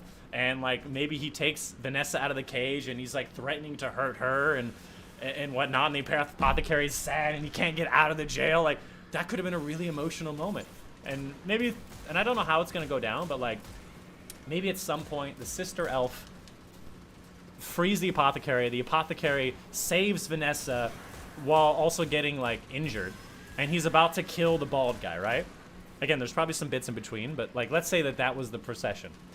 And he's about to kill the bald guy, and Vanessa stops him, and it says, hey, you're always running from your sins. Don't be like him. Don't be like the sin that you want to destroy that you don't want to be. Don't kill him. You know, that same bullshit of, like, Batman not killing Joker the whole time. But again, it could work well in the story. And in that moment, he realizes he doesn't have to be that evil guy anymore. He can be better than them. And he decides not to kill the bald guy. And then, of course, the bald guy, being an asshole, decides to take out a knife and stabs the apothecary guy in the back, right? And then Vanessa's sister kills the bald guy, because she's like, fuck that guy, I'll kill him. So the apothecary doesn't have to kill him. The bald guy still dies. And then the apothecary's like, let's say he's at the brink of death. And he's like, just kill me. I deserve it. I'm the most sinful. I just want to save Vanessa. Please take care of her. Kill me now. And the mother wants to kill him and have him executed, right? Because she didn't see everything that happened. But the sister decides, you know what? That's not happening. The sister's like, I'm going to make sure he comes back to health and go to trial, at the very least. So they heal him back up, and he wakes up in a bed in a cage. And they put him to trial, and the mother says, you're going to be executed. Right? She didn't know what happened, even though what he did, because of his past, maybe he ended up killing some of their elf friends. She's like, I have to execute you because that's just what has to be done, right? And so let's say he goes to the guillotine. And again, a lot of this stuff I'm making up right now. What if and then he goes to the guillotine, and he's about to be executed. And there's like a flashback where Vanessa's fighting with her mom, saying, hey, this is a real, a good human being. You can't kill him. And the mother is like, humans only serve to destroy us and to bloody us. And again, she obviously went through her own trauma of humans being bad and people being racist. And Vanessa's like, look, you need to stay away from humans. And if you stay with us, the elves, your family, I will give you a potion that will heal your body, that will allow you to have children again, that will grow your arms back, that will repair your mind. I have a potion for you, but you have to stay with us. And also, your apothecary friend is getting executed. And maybe, like, Vanessa's like, no, you can't. You have, if you're going to do that, you might as well execute me too, because I'm not going to do that. Maybe throughout the story, they should have fleshed out the fact that her lady parts were all broken should have been something that was really important to her. Maybe she's always wanted to have kids. Maybe the kids in the village where the apothecary lives came up in the story and showed her that that's what she wanted, but she couldn't have it. And that was something that, like, was a sore spot for her, for the fact that she couldn't have children. And her mother was offering her a way to have children again, to be happy, to be repaired and not broken. Wouldn't that be like the ultimate choice between, do I get everything back that I had before, or do I die with my love? Like, wouldn't that be like an incredible climax? Thanks for joining, Hyo. I appreciate that. I'm almost done, Hyo. Don't leave just yet. And then, so she decides, you know what? I'm gonna die with my love because I love him. And so they go to execute him, and she stands next to him saying, I'm gonna be executed too. You can't stop me. And all the soldiers and the elf sister around are all like, why are we executing them? That apothecary guy saved a lot of lives. He killed the evil humans and the evil elves, and they're all like, they're on the brink of like wanting to say something, but they don't. And the mother's like, you have to be put to death. Maybe she was bluffing. And she's like, my daughter won't die with him. And in the last stand, like, Vanessa stands in front of the guillotines or the executioner's axe, and she says, you have to take me. I will not go without him. He will not go without me. And in that moment, the soldiers rise up and say, hey, he should live and she should live. They're good people. Even though he's a human and we're elves, they're good and they should live. And then maybe some big struggle happens. The mom gets pushed off to the side, and then maybe the elven sister decides, you know what? I'm not listening to mom anymore. And she saves them, she pulls them out, and she rescues them and gets them out of the elf village, right? And then maybe the mom all along decided that she was going to help her daughter. But she wanted to save face and maintain what she was saying, so she just, like, as a present, she sends with the elf sister the potion, after all. And so they send them off back to the apothecary's village. She has the potion that restores her whole body, and eventually they live happily ever after having kids. Wouldn't that have been such a better ending? That would have been so sick. It would have had the climax between like the elf versus the human debacle, and how it's all about like race, and how everyone's racist because one of them is an elf and one of them is a human. You could relate it to, like, in real life, like a white guy with a black woman or whatever, right? This interracial couples, or it's not throughout the whole story, I feel like the theme of humans are only with humans, elves only with elves, and dwarves only with dwarves, and everybody else is my enemy because they don't look like me. It could have been this beautiful symbolism of, even at the end, the apothecary stood for good. No matter who it was. He killed humans, he killed elves to stop evil from happening and save that elf village, even though they condemned him to death and wanted to execute him for a minor crime of being a human, you know? But in the end, they said, no, I see the goodness in him. I want to see him continue to do the goodness. And I will fight for that goodness. That would have been such a cool ending. And then maybe he got over his trauma of sin because he didn't, in the end, kill that bald guy. He decided he wasn't going to be like him. He was going to fight for justice and be good. And that flipped the switch in him. And the ending scene would be, he saved me. But in the end, or no, like maybe it's his lying saying, I thought I was saving her, but in the end, she saved me. Oh! Oh! That would have been such a banger! It would have been so good! Oh my god, I'm not crying, my eyes are just pissing. Dude. And then one last thing I'll say. Let me find the video. Oops. Let me find like the video. Just so you guys can see what she looks like.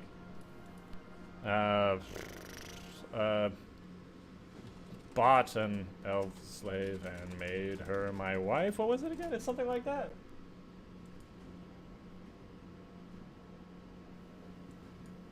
Oh boy. Is this the right one? Yeah, this is it. Okay. Okay, so. Okay.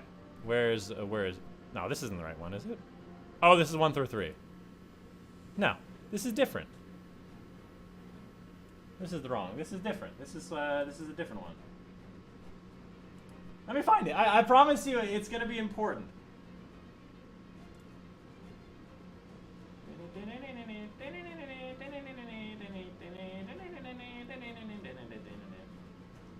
I'm not showing you directly because it's a little bit risque.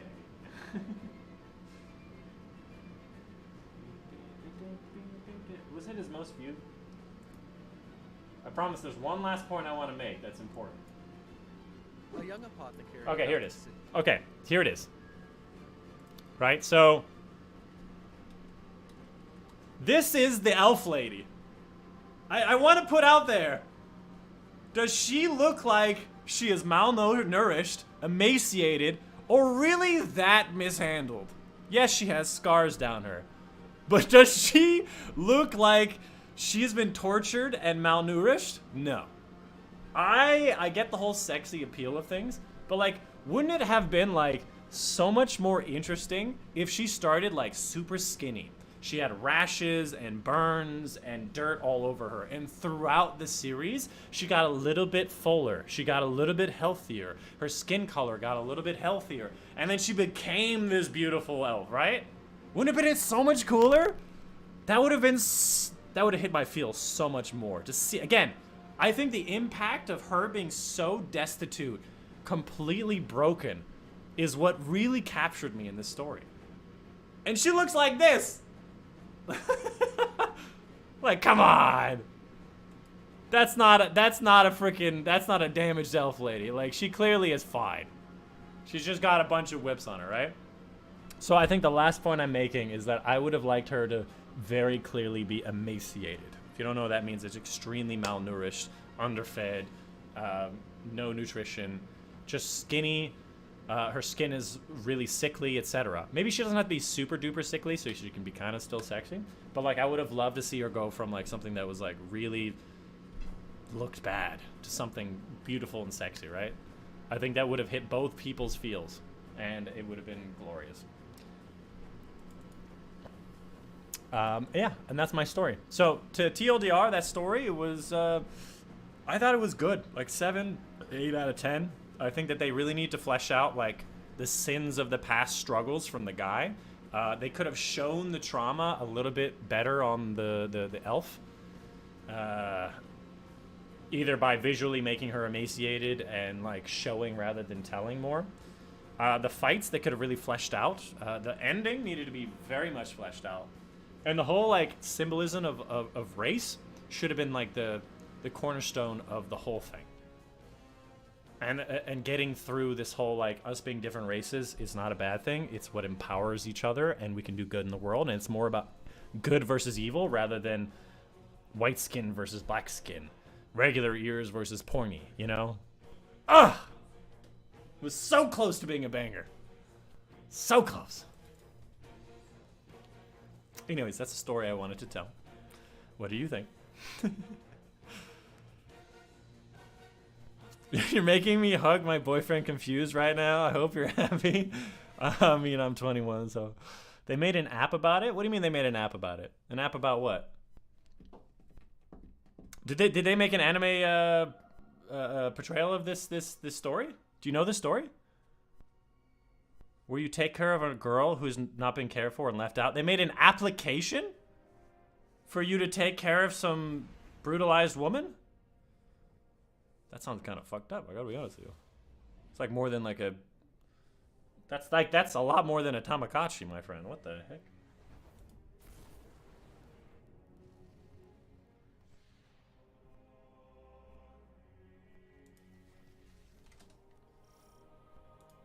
A mighty invasion force perched Anyways. on Earth's doorstep. Where They'll honestly, I would capture recommend by it. a ritual using your stolen light. If you would like to watch the recap, it's about an hour 14. I mean, I would recommend it. Traded Zivu Arath's forces, but those of her sister. If you want it, I'll put it in chat for you. Shut down the hive ritual. You can watch it yourself. I would recommend it. It's a little bit slow at times. I do think that it could have been. It could have been, like, some parts could have been a little bit skipped, or said in a different way. But the recapper I thought was decent, and he gets better. Like, I've been watching a couple of his other stuff, and he gets better. So, yeah, that was the story I wanted to tell today, and I thought it was a great story that could have been so much better. I hope you guys, let me know what you think about those changes, Startic, or anybody else. Do you think that the changes that I recommended were good? Again, I'm just throwing this off my chest of like, oh, I think they could have done this. If I had some time, fleshed it out, and put it in the right spot in the story, I think it could have been like much better. These hive to fear humanity alone.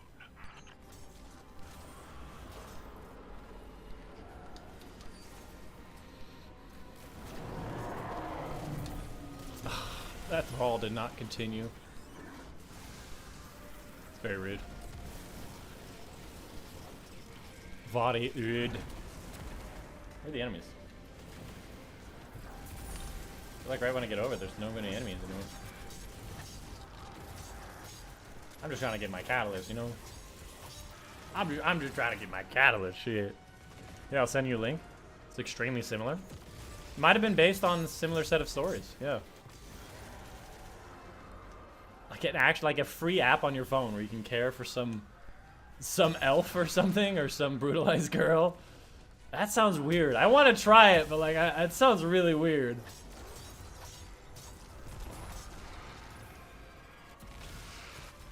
Okay, the only one I didn't kill was the first curse thrall.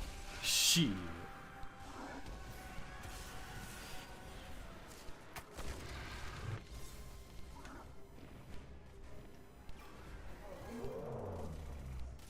But yeah, what did you think of the story?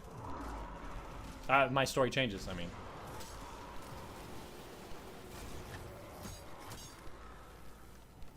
Obviously, because I care about me. Into their stomping grounds. If we lose here, they'll take Earth next. You have to stop them.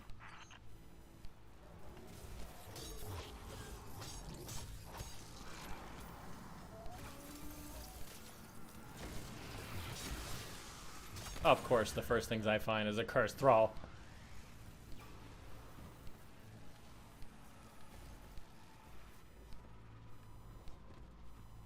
Of course! You never want to find a cursed thrall down here at this time of night. No! 9! We can't reclaim the stolen light, but we can punish the Hive for their blasphemy. Target every tribute bearer you find, Guardian, and wipe this place clean. Wipe this place clean. That's Savath, or Saladin? Savathun! Savadin!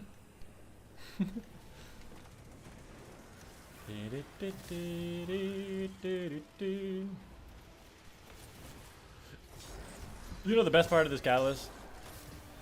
I'm just never gonna use it after I get it done. I'm just doing it to get it done. Oh man, I got tired really all of a sudden. Dude, the story pumped me up because I literally was thinking earlier before the stream, I'm like, I want to tell my stream about this story. And I practiced it, and I was like, I could say it this way and that, and I still messed up a few things here and there. Definitely more interesting as a story if she's not immediately obviously attractive. Yeah. How behind are we?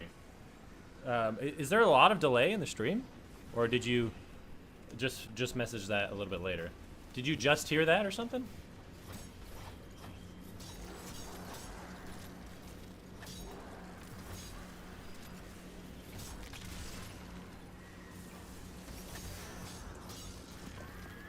there something I'm doing wrong here? But I mean, even if she was attractive, she was extremely attractive, obviously. Even if she was attractive, I still felt that she was beyond torture. I could feel it. I think it could have been done even more impactfully. Like, it was a bit of a tearjerker. If I ever cried, like, I'm sure I would have, like, I would have cried if the story went the way I said it should be going. Owie. Mine. Ah, my teammate killed me! Yeah, you come back and res me. Murderer! Murderer! Murderer! I'm out of sword.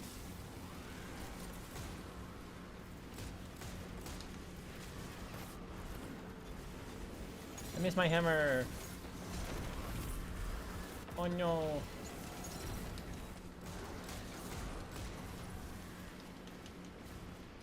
No, I was dealing with something else and just sent it. Okay, cool. Have you, what did you think of the story, Matt? I don't know if you heard my, my additions and changes. And whether you think they're good or not. I want to hear it, because like I said, I was so into this story and the changes I could add to it. I wanted to hear what other people thought. And do you watch anime? Are you an anime weeb? A weebame? Look at this motherfucker. Hands out.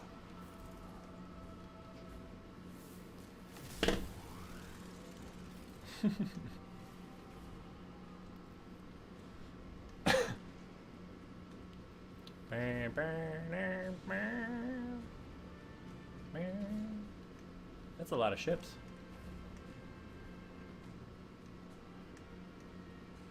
What's that? Like a satellite?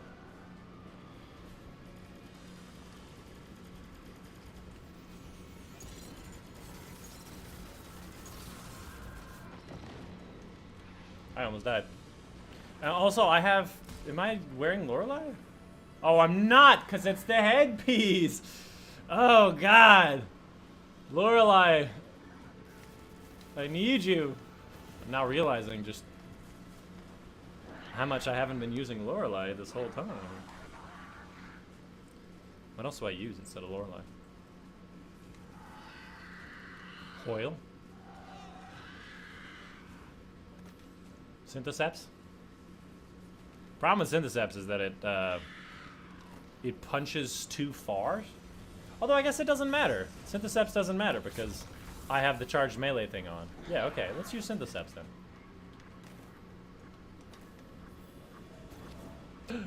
My hammer. Oh wow, that hammer went a distance. So you're gonna send me that link or not, Toxic?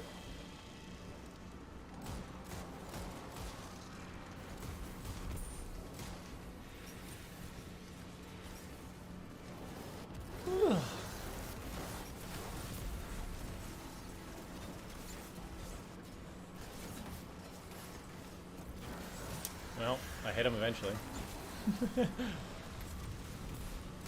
I did not hit him eventually.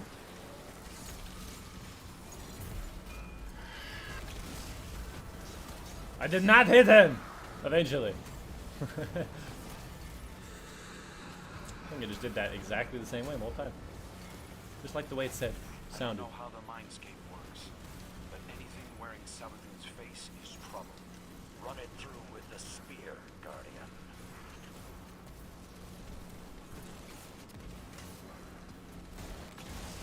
Jesus Christ, Jesus Christ. That is a lot of Sabathun.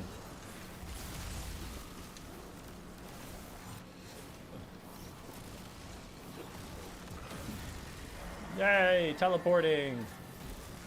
Yay, teleporting. I like to teleport. It's the only time Titans can teleport in Blink, okay? We need this.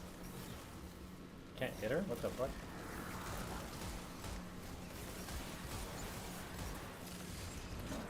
A little disappointed I can't hit her. Interesting, she knows I'm about to fire my fusion rifle. It's almost like somebody told her.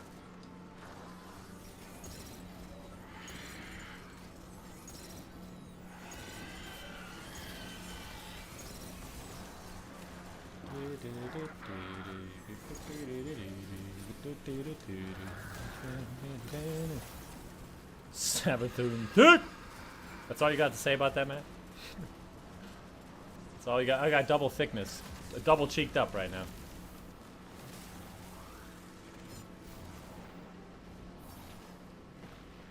Really homes in on her, huh?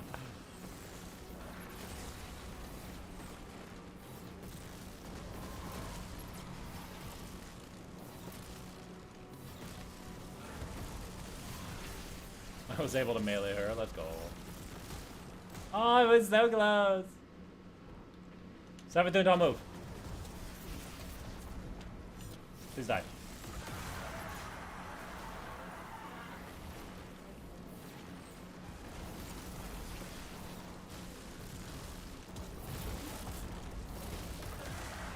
I did it.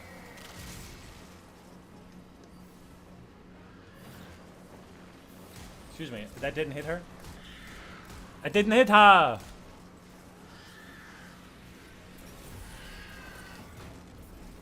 Bonk!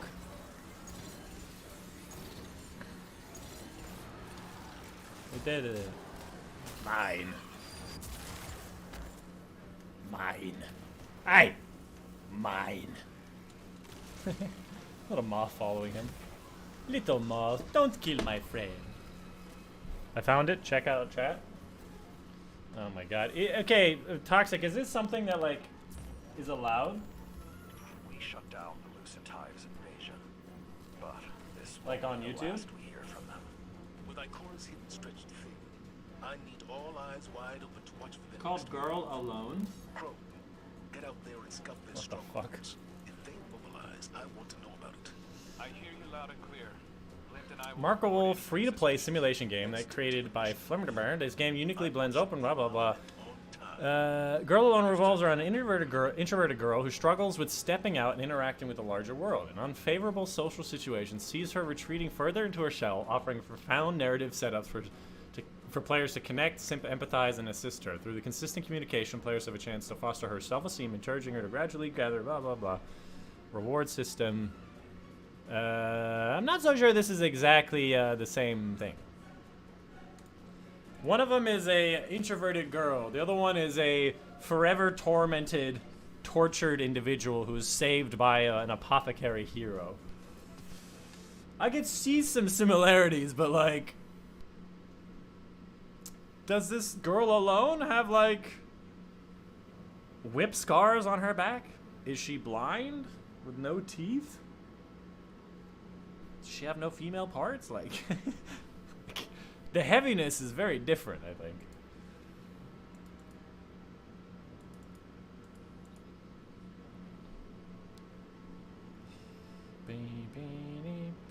Oh, yeah, sorry, I missed your message. Yeah, your changes would make it more appealing to gain more mature audience. It's less grabby than Hot Girl in Trouble Needs Help. See, the thing is, I think they could still be grabby with, like, look, it's a hot girl. Just not in the beginning. Maybe they could start to grab people in with the hot girl. Maybe they could start with her in her hot girl form, like maybe in the future, or maybe in the past before the bad things happened to her, to show what she could be, or what she will look like. And then you see her. Well, then again, I feel like that would ruin it, because you don't really know where she's gonna end up, right? Maybe you see the cover again. I'm torn between the idea that, like, you shouldn't know what she looks like and she should look emaciated from the beginning, and then she gets better as she goes along, and it's literally like you're there because you're like, I want to see this person get better, and not like, I want to see boobies. It's like, I feel like it has more of an impact if you don't show her ahead of time.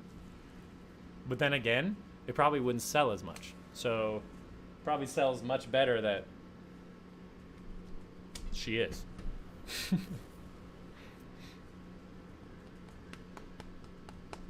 But I don't know. Maybe they take a picture of her sister, the sister elf, and maybe that's the one we grab with.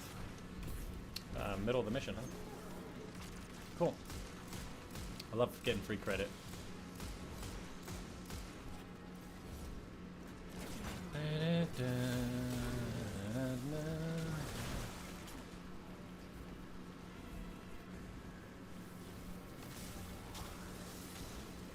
Ka-chong!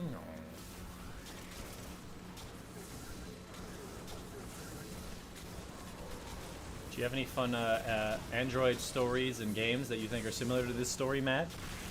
Is that a taken blight? The Shadow Legion are forced. You gotta make it child friendly. Google ain't gonna allow rape, torture, racism on the front page.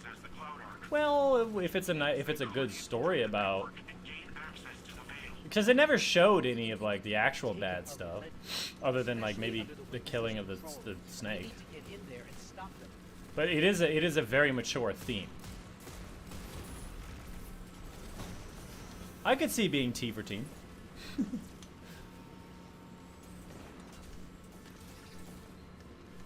And then maybe they can make like an adult adaptation where they fuck. That could be fun. Yeah. Or a mod. I don't know how they do mods in the anime world. I don't think that's a thing. Maybe if they made like a game around it.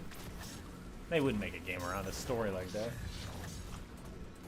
Maybe like a Telltale game? And then they mod it to, yeah, fuck, yeah. Problem solved. Leave me alone! Ah, I fell.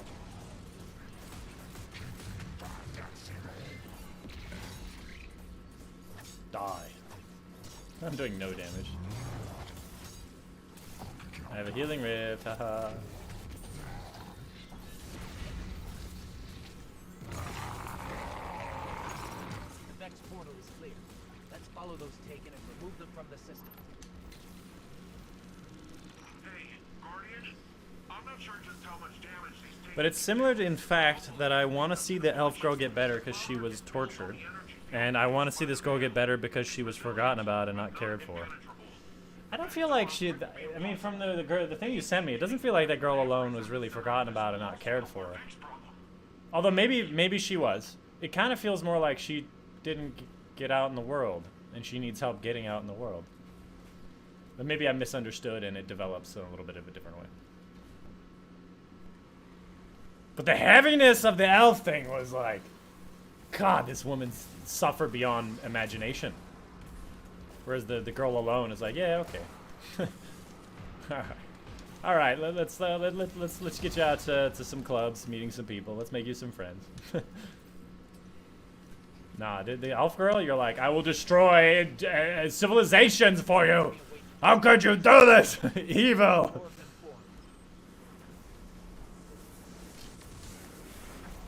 I want one of those little craniums.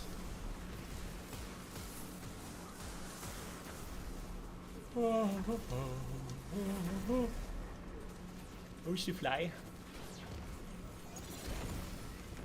we go.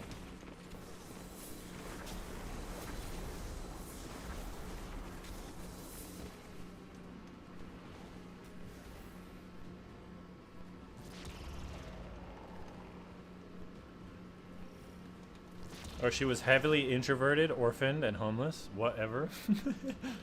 I really don't think you can, like... I feel like there is a similar thing, a theme on it. Sure, I agree with that. But what captured me was not that, like, I'm trying to protect a beautiful woman and she needs help. It's like, it was the heaviness of what this elf lady felt. Of the most evil that humanity and relative humanoids could do. Like, that's what hit me. And in watching her, like, come back from that, like... That was the beauty of the story.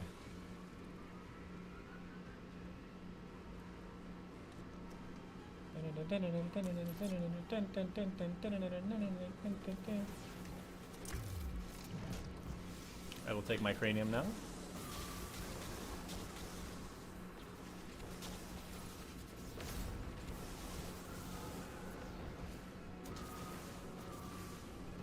I can't see anything. Everything's shaking. Probably what your mom said last night.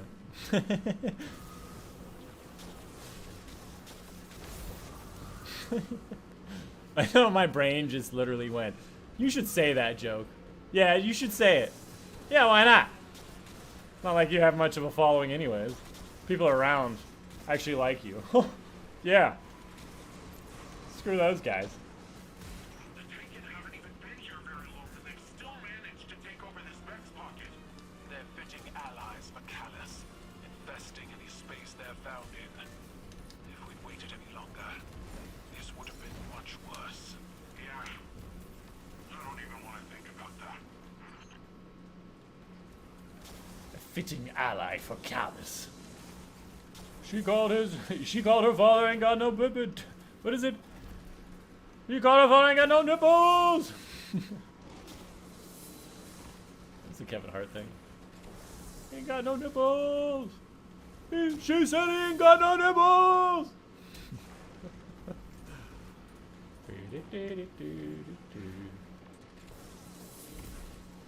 You know, I think I heard a friend of mine the other day. He told me a story of how this friend of his, when they were really young, talking about his nipple, and he's like, no, you don't have a nipple. He's like, what do you mean? He's like, only women have nipples. Nipples are a woman thing. And he's like, no. I don't know about that. Like, maybe they're called something else. Maybe women's have nipples and men have, muscles. I'm like, that sounds about right. That sounds like something I would, like, somebody would tell a kid and be like, oh wow, women, nipples are a woman thing. And the kid's like, oh, that makes sense to me because, boobies and stuff, yeah. Men have, areolas, women have nipples, yeah. Anyway, sorry, very different topic. I agree. How about that elf lady this time of year?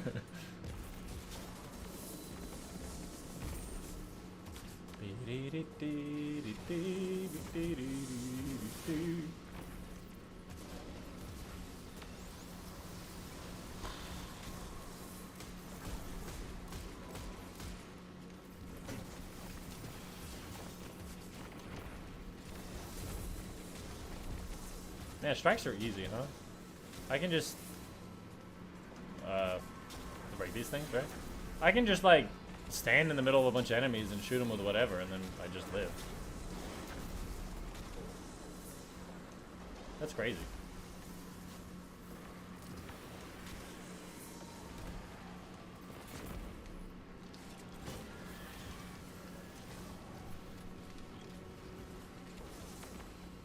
Okay, look over here.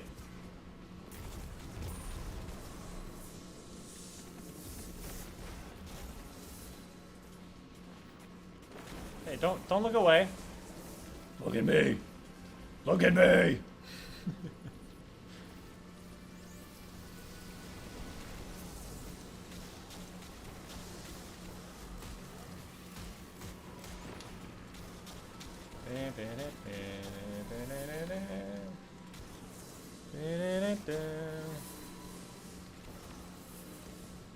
I don't even know what we're shooting at. We're shooting at like some taken buttholes? Like, what are these things? Are you damageable? Yes, you are. Yes, you are. Dommage? Are you dommageable?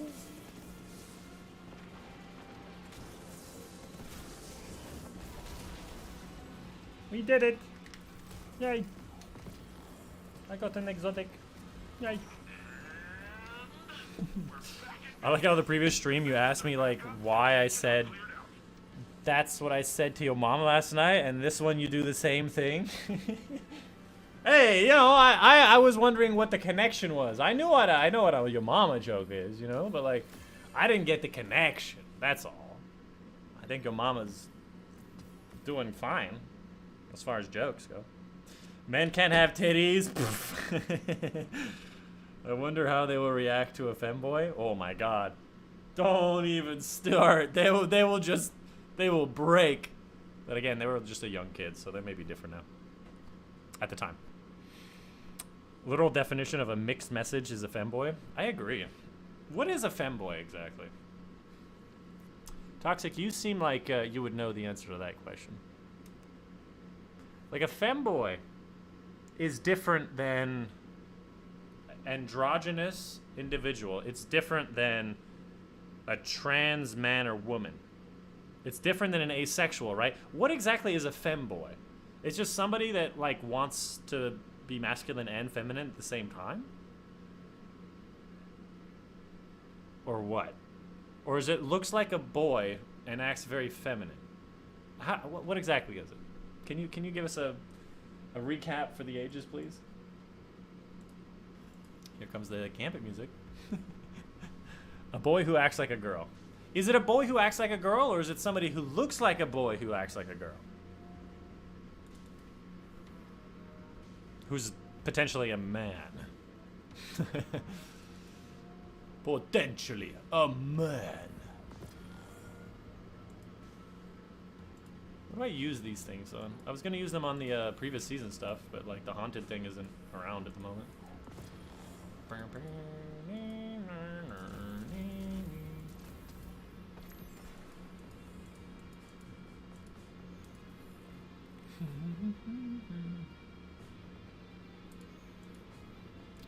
Can't be bothered to do that, to be honest with you.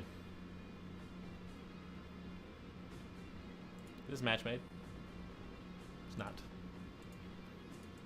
I didn't think it would be, but like I thought I'd give it a shot.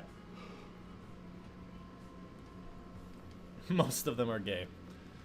It's a very powerful statement right there.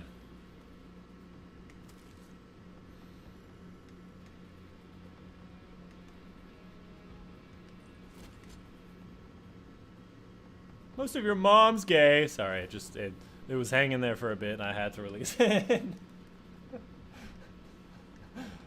So it was hanging there. Just a guy who happens to be really feminine and leans into it. That's what the acronym stands for. Levy got big titties? Who the fuck is Levy? Levy got big titties! I'm grateful for your assistance, Guardian.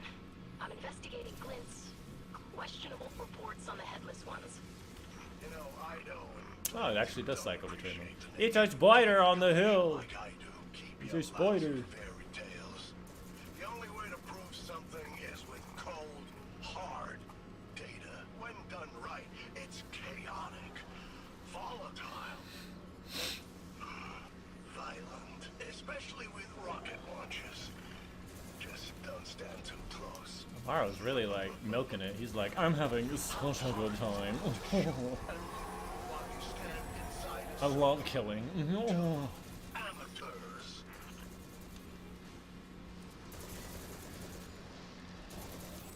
My teammate died. Must be such a depressed redneck. Well, come on. Show Daddy Amaru that coming out here wasn't a complete waste Daddy of time. Amaro, huh? Doesn't feel more comfortable the second or third time you say it.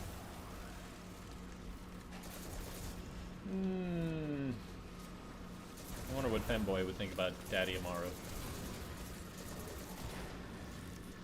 Can we get another flag at the same time, please?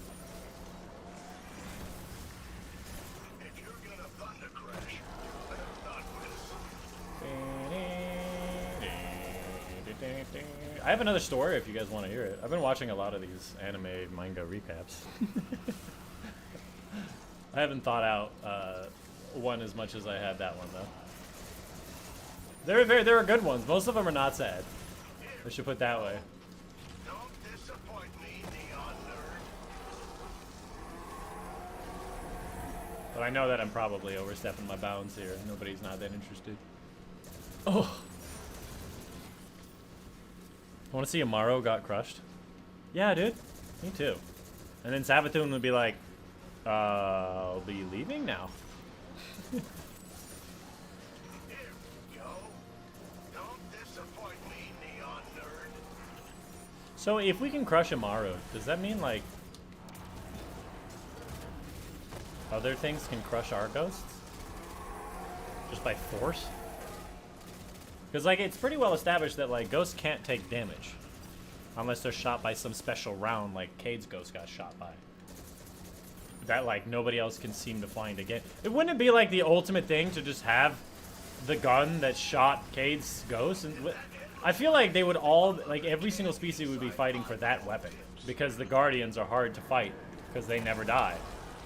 Why is that not more part of the story? They just like glaze past that, like that some ghosts can get killed. And there are other Guardians that were killed in different ways. I couldn't resist.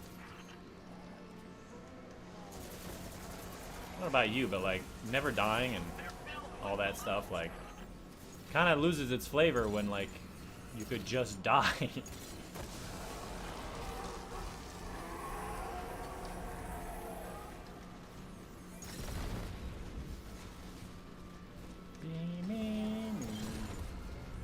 So does anybody want to hear the other manga that I saw? To give you a prelude, this manga is about a guy who's dating a woman who actually has an exact twin that has been replacing her every other day, and he finds out. Just told me that I'm not respecting the power of vengeance and curses. The only power I respect is whatever. And then the adventures of like what's going on with all that. Hands of yours. Hey, go do your circle thing. I ain't harboring inside it for you. So get on with it. Make this festival worth my while.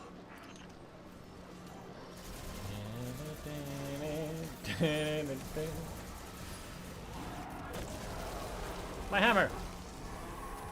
How is this guy just ending this guy immediately? Pumpkin charge!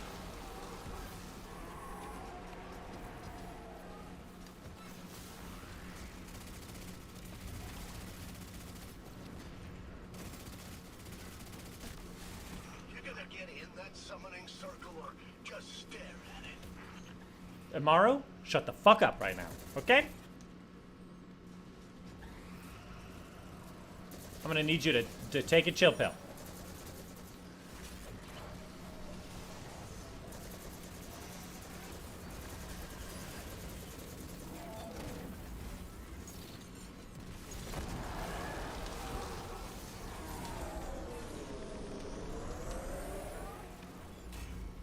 Die, scum, die. So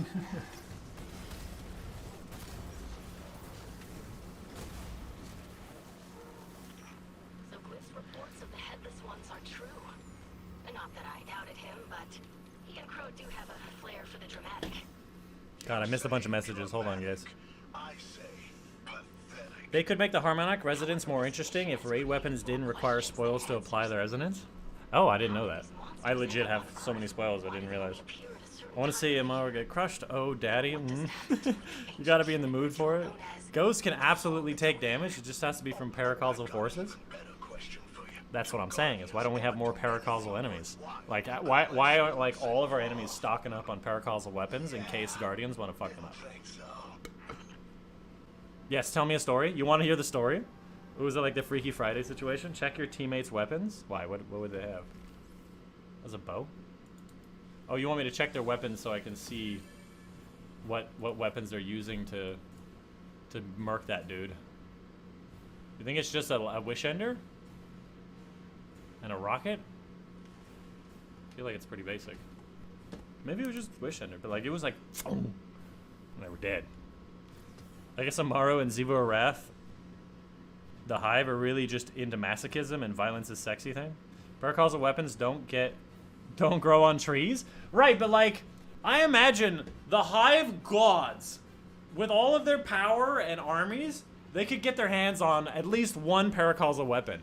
And if Sabathun is not holding like a fucking Nerf squirt gun that's a paracausal weapon as like her backup, like Kryptonite with Lex Luthor Superman situation, I don't know what's going on. I mean, we go to Dares of Eternity, and he gives us paracausal weapons all the time. Like, I don't know why. I feel like it could easily fall into the wrong hands. I mean, the raid weapons are literally have the paracausal affinity on them, so they're paracausal, right? Hey, well, Lucky, what's up, dude? Can Zur kill a ghost? Ooh, he might. What's up, well, Lucky? You feeling lucky, punk?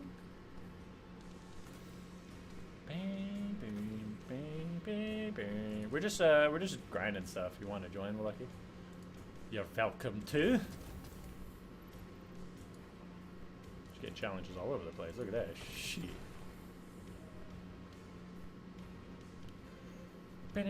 Oh, I need to get at least one more thing kill. Thing kill. Thing cannon.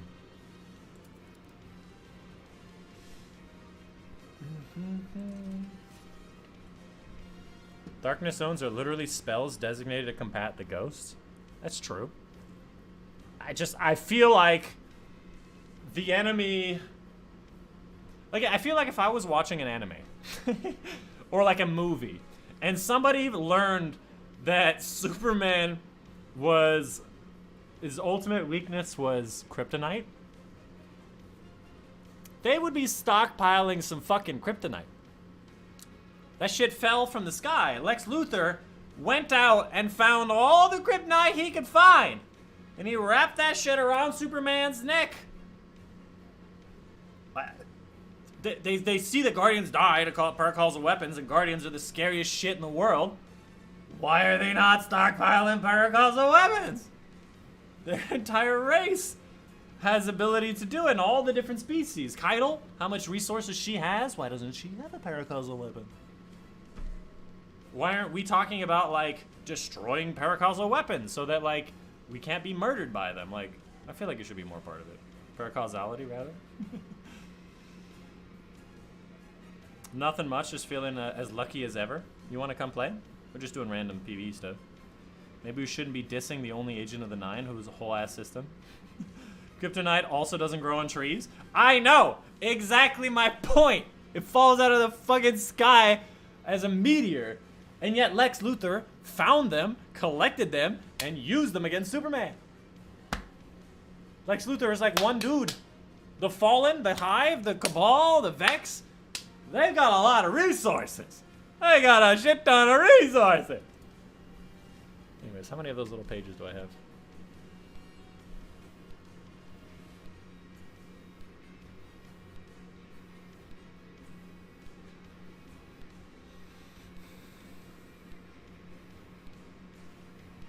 Only one page? Says acquired by completing activities. Defeat headless ones in the haunted sector to transform this page. Are you trying to? Ooh, are you trying to say that I literally killed one? That seems wrong. You think that guy I was complimenting for taking all of my kills? That he was getting all the kills? Do you think that was what happened? By the way, it does fall out of the sky. I know.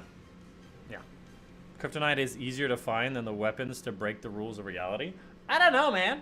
I probably got a few of those weapons in my inventory right now.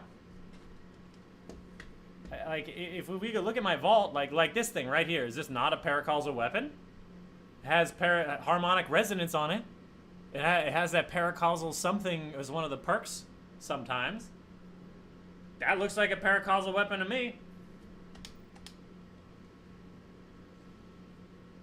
If I were to show you a picture of your mother on screen, I'd be like, that's a paracausal item right there. She's out of this world. Shit. So, Luna, really went out of your way to splurge for this day, didn't you? On second thought, maybe this place ain't so bad.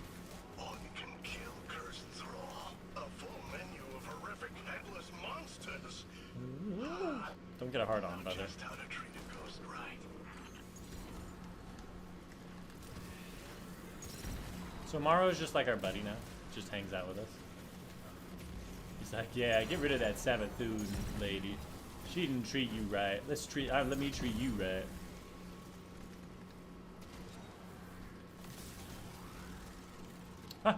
Oh, I forgot that was a bigger wall than I thought. Hey, Hadu, what's up, dude? Dude, you missed a sick story I told throughout the stream. It took me like 30 minutes to tell the story, so if you want to rewind and watch that shit, it's a good story. I mean, Guardians do have a few weaknesses, like Cabal drop pods, phalanx shields, and really, really big lasers. But who the fuck do the Architects are? Yeah, the architect's the ultimate weakness.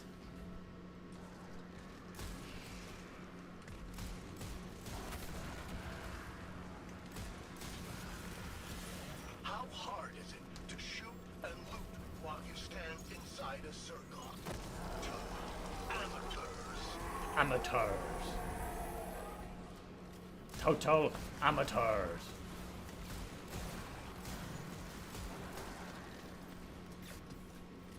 I think I should have gotten the, yeah, I did, okay. I did, okay.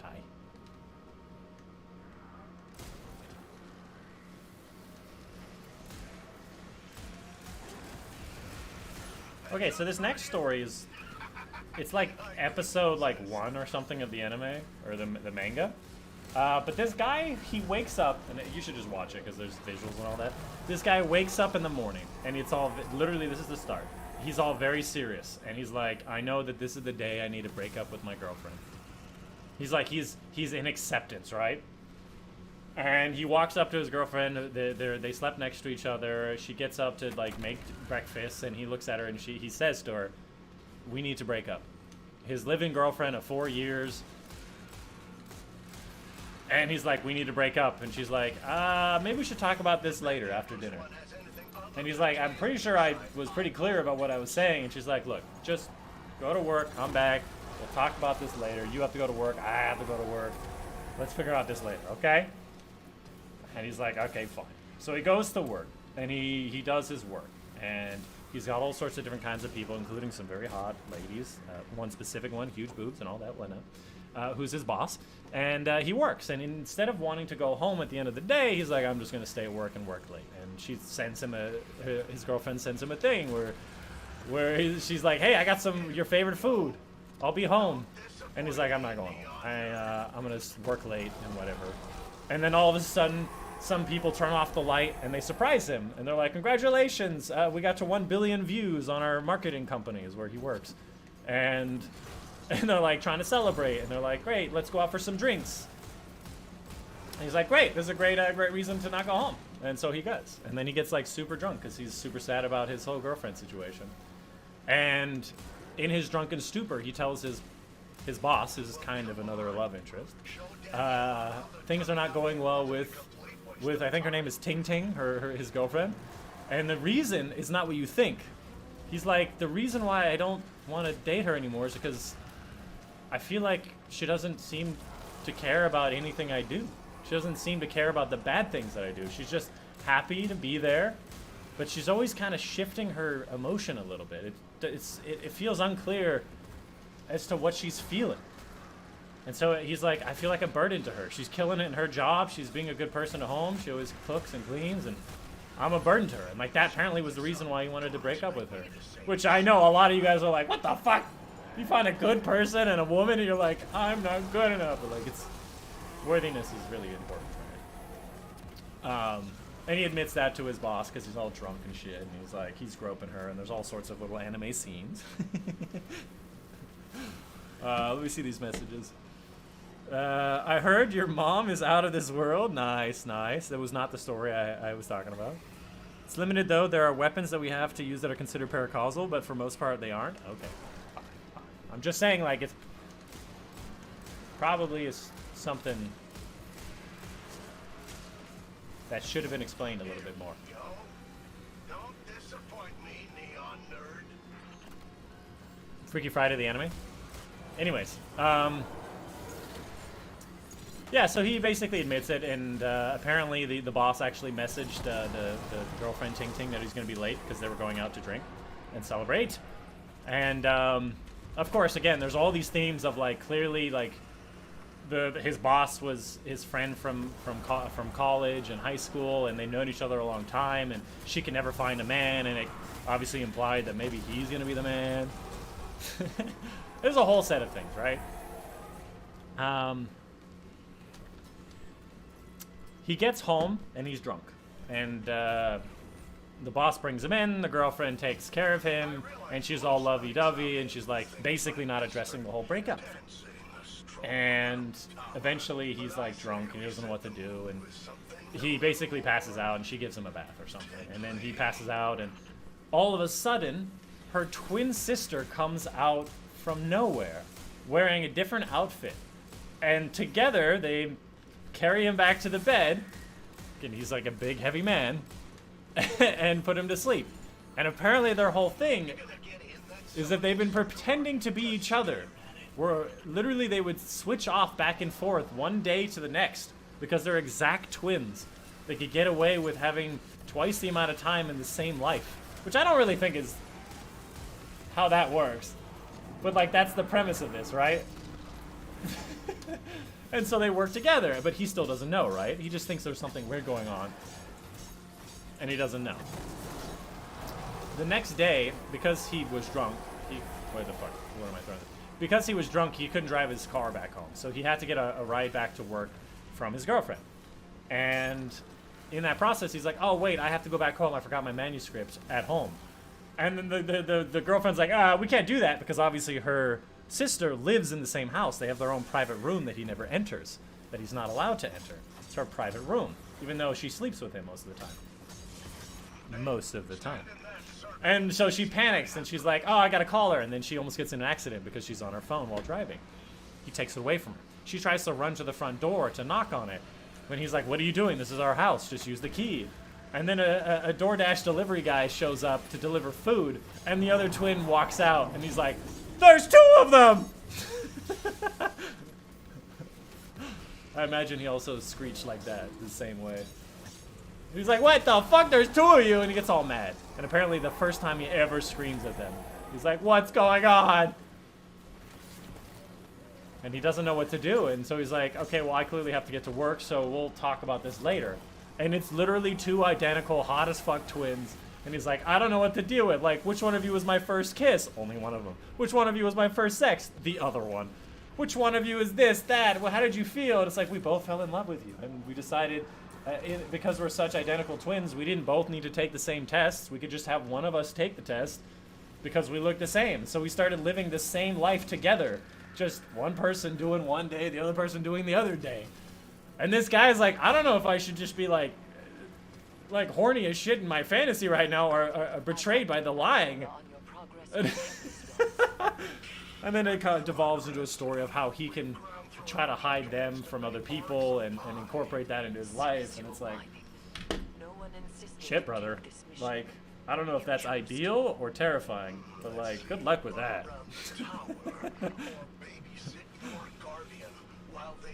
But it sounds funny though. Greetings, not gonna be sticking around, just wanted to come and say hi. Thanks for coming by for the little van, appreciate it. Focus on the live stream, we'll let, yeah, okay. Hopefully you have a good day, and thanks for coming by. I mean, I'd be into that, identical twins, twice the fun. I mean, there is definitely an element of like, I saw a bunch of comments where they were like, you know, identical twins that both love me, and I don't have to get them to do this. They're already doing this by default. That'd kind of be ideal or desirable. And I'd be like, you know, there's some parts that would be kind of desirable, but like, what about the other part? The fact that you're literally probably having a ménage à trois with your sister. And then you have to explain, like, if you want kids one day, because they weren't having kids, probably because they're like, if one of us has pregnant, the other one has to be pregnant, so this is going to be like, how do we get this going? Like, how do you explain to your kids that, like, yeah, so your father's also your uncle. Step-uncle, whatever. I don't know how to, man. Your mother is my sister, but I'm also your mother. That would be funny. Anyways, that was it. It was just like a 40-minute, hour, like, recap of the first part, and that's where they left off. And I'm like, what the fuck? I hope they get into the most anime-style adventures you've ever heard. Like, ridiculous things. Like, that's what I love about anime, is that, like, it all starts with, like, some Japanese high school people that go to school together, and there's some love story and crush, and then, like, fucking vampires attack during the night or something. Something absolutely ridiculous, like, happens. It's literally Japanese high school, some crush, and then something ridiculous. So I hope that this is one of those where something ridiculous starts to happen and going around, and you're just like, you're just eating popcorn the whole time. What the fuck did I walk into? Sweet Home Alabama? Hi, Meatball. We'll tell you when you're older. I wonder what Meatball would have thought of that first story I told. If you want to see the first story, go back in the stream. Near the beginning-ish. It's a great story. A great story. I wonder why the sword did so little damage. It's 1800. I feel like it should have been doing a lot more. I feel like it was supposed to be doing a lot more damage.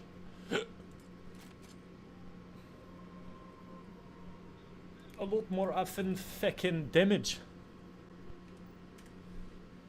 Don't hi me. What's up, dude? Welcome to the stream. Agreed. Agreed. Agreed. I mean, have you tried it? Have I tried what? Fucking and nearly marrying like identical twins? What do you mean? Have I tried it? Would I try it? I feel like I'm an idiot for saying this, but like, it probably wouldn't go well. Because you look at anime, and they're doing all sorts of outlandish shit, and they're fine with shit. In real life, people are a lot more complex. You know, like, girls get jealous. Boys get jealous. Like, they start having problems. Either emotional or physical, and you can't always deal with that stuff right away. And having two identical twins within the familial structure, and if, like, it doesn't work out, or one of them betrays the guy and the other one still loves him, and then they're identical twins, but like they can't see each other because the guy's the middle between them. Like, that's like the whole like don't date your exes, your friends' exes, because then there could be some issues. That's like, they're identical twins. They've lived their entire lives pretending to be each other. That would be crazy. It's a weird story to be sure. Would you do it? I think that's a good question though. If you were dating somebody and all of a sudden you found out that half of the time you've known them, they have been their identical twin, and they swapped every day, they took turns, what would you think? Would you feel betrayed? Would you feel lied to? Would you feel like, oh, hell yeah, it's kinky, we got a nice threesome of literally the same woman that I love, but there's two of them? Because, you know, at the very least, like, you're loving kind of the same person with slight, you know, differences in their personality. They've tried their hardest to be the same. What would you do? What's up, Zelevius? How was boot camp? The fuck? And somebody records it? What are we talking about? Well, when a mommy and daddy and other mommy love each other very much. Tell me what you're talking about? Say, dude, you have to rewind the stream. It's too much to explain. There's so much that I want to explain to you, my son. But so much that I really don't. Because I already did. What do we want to play, man? I don't want to play anything here. We just watch some anime together. It's like a mini harem? I guess so. Would a harem even be that great? Look, like, women and titties and sex and all that great, and having options. Like, the idea of a harem with an anime, like, it seems cool. But I feel like in real life, it wouldn't... It really would be hard. I'll be honest with you, like... There's something my roommate said once, like... If sexuality was a choice, because obviously it's not... Like, if it was a choice, I would definitely choose to be gay. Because interacting with women as a man is sometimes so frustrating. Because we communicate just so differently all the time. That's like, if it was a choice, I would gladly pick men. Because, like, damn. Like, imagine having 5 women. Of, like, varying personalities from tsundere to, like, shy girl. Like, man, that would be a lot of work. That would be a lot of work. I'll be real with you, that would be a lot of work. 1v1 real quick. How far, Dad? What are we talking about, bro? Just separate training. Shorter than last year's, not too bad. For the boot camp. Well, welcome back. Are you coming to play or not? You want a 1v1? Yeah, hard, right. Toxic, remind me again, you're gay, right? So, like, you don't know what I'm talking about. women are hard to deal with. Again, I want to make it clear. They're hard to deal with because men and women communicate differently. Not because women are inherently hard to deal with, but because we communicate and act very differently on average and at the extremes. Where men are much more direct, logical, and like things, and women are much more read between the lines, polite, non-confrontational, and beautiful. What was the other thing I was saying? And emotional, I guess. I think two. No, he just rejoined. And so communicating between us is always a problem. So like, imagine just having 5 of them. Like I said, anime is not like real life because they're gonna start having problems. They're gonna want you to care about them, and since there's 5 of them, you have to care about all of them. It literally will become a full-time job just to care about 5 women like that. Shit. Not today. Beating LOP before I get back to Destiny 2. What's LOP?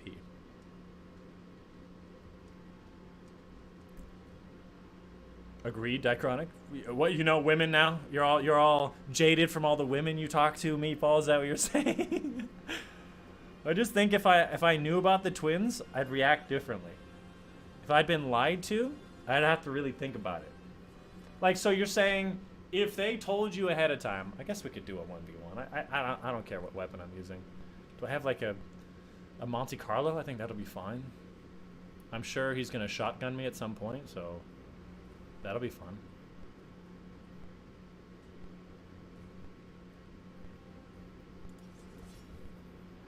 Yeah, it's whatever. I'm not setting up my weapons. We can just 1v1. I'm not gonna try very hard, let's be clear.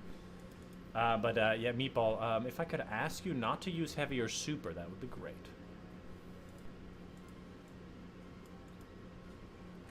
Is it on Rumble? No. Imagine it was on control. Lies of P? Lies of pussy. What is lies of P? Women are a lot of having... Women are all of that having a girlfriend, I can agree. I promise you, Meatball, it gets much worse when you date through your years. I'm 29, like more than double your age. It gets worse. You trying to be gay? Dude, if it was a choice, like, and it wasn't just like, I clearly am sexually attracted to women and not men, I would be really tempted to just date men, yes. Because, God, it's so hard. Maybe we should ask Chris, what about it? He seems to know a lot about women and harems pretty good. He doesn't have a harem, he just has, like, sex.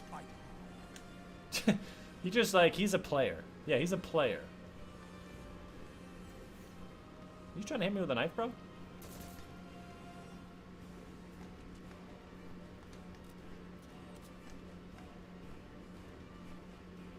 Alright, Meatball's gonna camp me out until he gets... Oh, there he is. I didn't see him. So I guess, Matt, would you be okay, and everybody else, here's the other scenario. Imagine you knew that they were twins from the beginning. And they both started dating you. Maybe they started dating you separately, and then like you found that they're actually twins, and they're like, well, we want to both keep dating you, and then maybe we can be something more later on. I'm still wearing the Halloween mask. Hold on. I shouldn't be wearing this. Go ahead.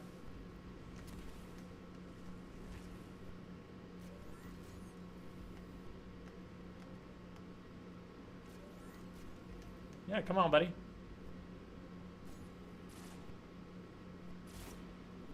Okay. Come on, buddy. I can see your foot. I can see your foot. I knew Meatball wasn't gonna push me like ever.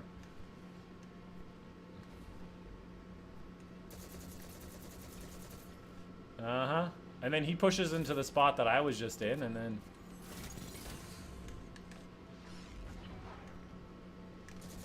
and then he shotguns me. Yeah. Monte Carlo in a 1v1 is a good choice, good choice. I don't think it is, really. He's got a messenger, though.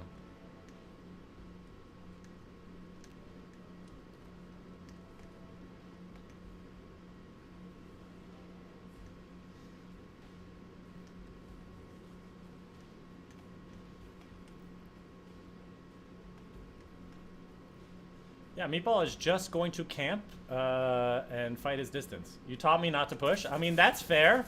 I taught you not to push too aggressively. But, like, also you should do something. Like, at least I'm rotating, you know? I'm getting shot and I'm rotating. Oh, God, he got my spot.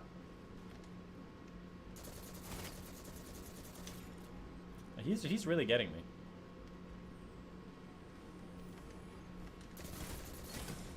Oh, God, he's really getting me, man. I don't think it's a play.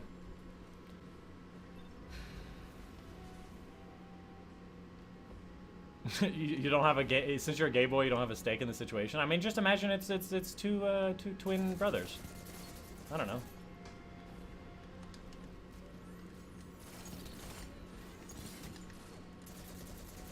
Imagine it. He has two different ways to heal.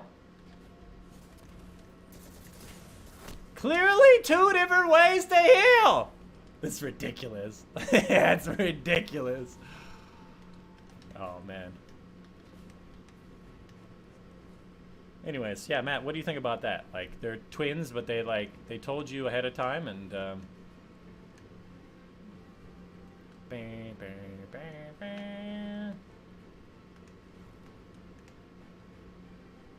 where are you? Are you behind this wall right here? Or no, you're up top. Yeah. I bet he's gonna complain that I'm using this weapon. Liza P, basically Pinocchio's Dark Souls. Bloodborne aesthetic. Rally system. Sekiro blocks parries. That sounds fun. I don't think I could date two women that are the same time, much less twins. Do you think twins would be more or less work? You need something other than Monte Carlo? Yeah, I agree. That's why I pulled this out. Because I like 720s.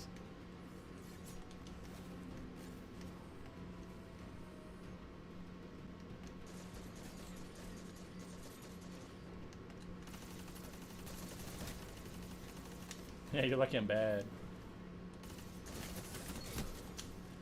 Oh, he's using Monte Carlo! Don't whip out the Necro, bro. I've never used it. I got it and I've never used it. So I want to use it. Man, it feels a lot better than Monte Carlo, that's for sure. And not only just because he's using it right now. But me, you know, that may be part of it.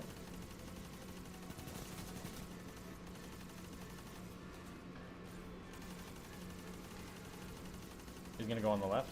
There it is. Okay. 5 minutes.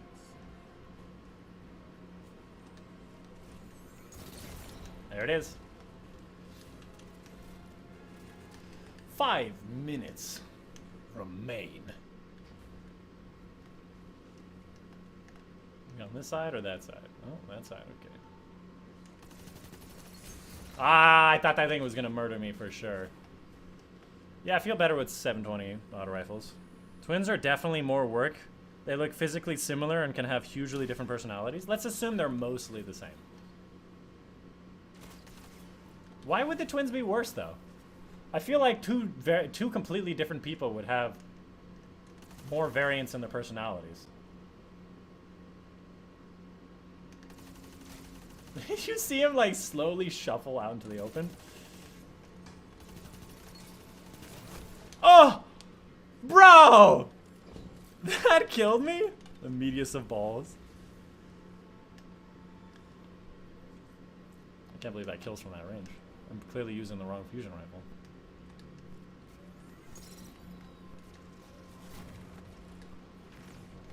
Oh, there goes his two shots. Ah, and he backs up. I can't sprint, man.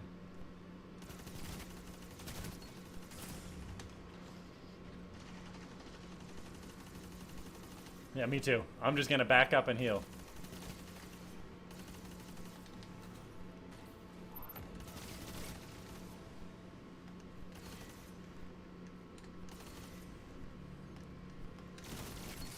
Yeah! I got him! We're catching up, Chad.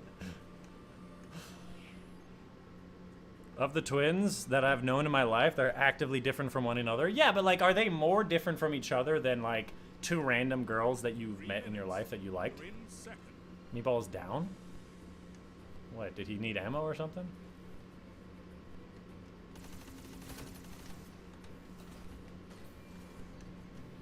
It's a sick knife, dude. If only it hit me.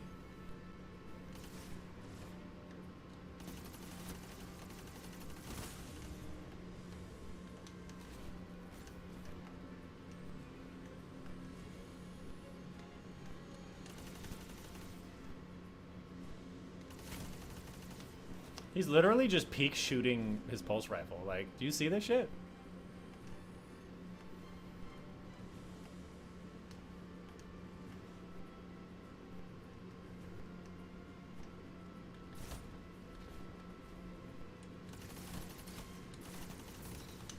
I honestly, most of those shots that I shot at you, Meatball, were complete misses. I can't believe you died to that. I'm mad for you. We're 6-6, baby. Imagine just one of them really likes something, the other one really hates something, and then you mix them up. To be fair, like, making the connection between, like, what one looks like and what they like can be really frustrating, because of course the twins are gonna be like, how come you can't tell us apart? And it's like, because you're twins. How about that?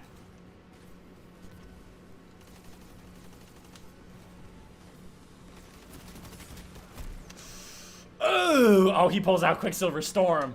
Oh, he pulls out Quicksilver Storm. Damn, you got Necro? How is it? That seems pretty good in PvP.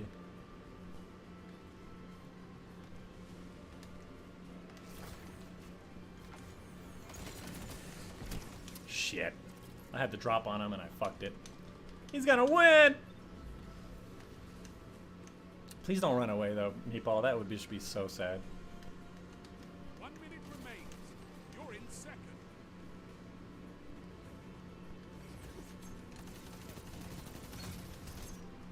You're so lucky I can't melee. You are so lucky I can't melee.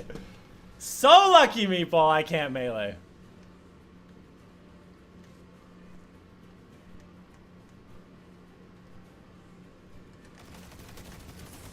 Also, Meatball, I don't remember telling you not to push. I feel like I've only ever told you, like, You're in second. to, like, push intelligently and not hang back too much.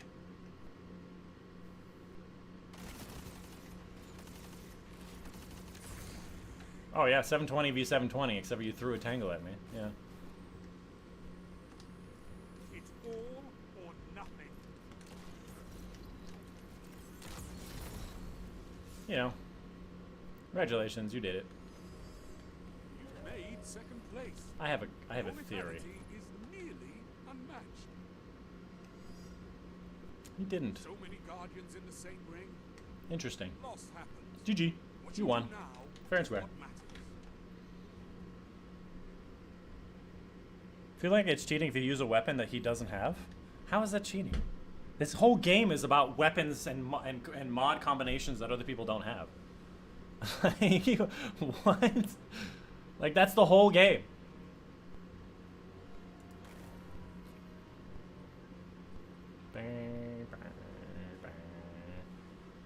Where did I have both of these? Oh, I just didn't level it up yet, yeah.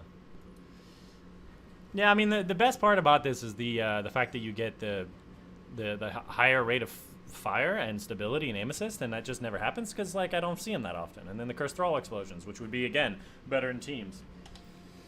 Quicksilver's probably just a better version than Necrochasm as far as, like, the 1v1s go. He left, though. Shh, he doesn't know? You missed him teabagging you, did he? That's okay. I don't really care. It's easy to frustrate you, die, just like me. Don't chase you. It's easy to frustrate you, die. Just be like me and don't chase you. Yeah, but like when I was chasing at the end, it's because there was like 1 minute left, and I needed to get 2 kills to tie with him, so I had no choice.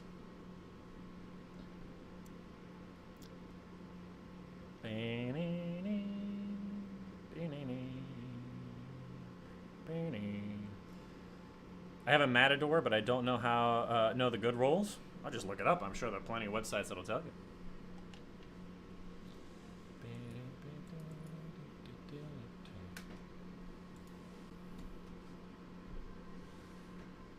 So I think in the end, what we found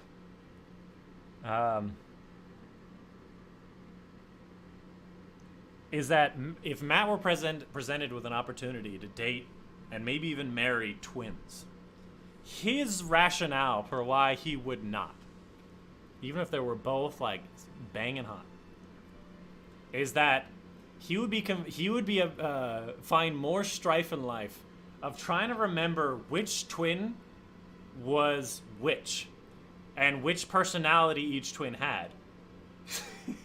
That's the reason that you don't want to date twins? Not the whole, like, that they're sisters and their whole family, you marry both of them and you have to have children with both of them, and that things would be weird familially, or like you'd have to explain it to your coworkers, or you're just like, well, man, I'm really forgetful about the bitches I do have in my life because I have so many. So like, the twins would make it even worse, you know, and then I would get in trouble. Like every guy's fantasy, and then Matt's like, I don't know, man, I'd probably fuck it up.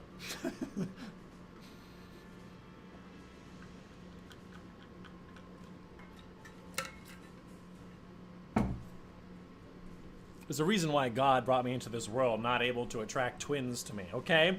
Is because he knew I would fuck it up, okay? We know. We know. You did tell me not to push like a Titan, so you're somewhat right.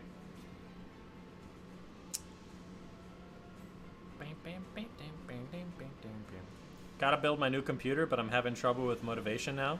Well, just imagine like if your computer had a twin, and then like you had to differentiate those twin computers from each other by installing the components in a slightly different way. How would you do it? You're welcome. And then like squeeze their motherboards, you know?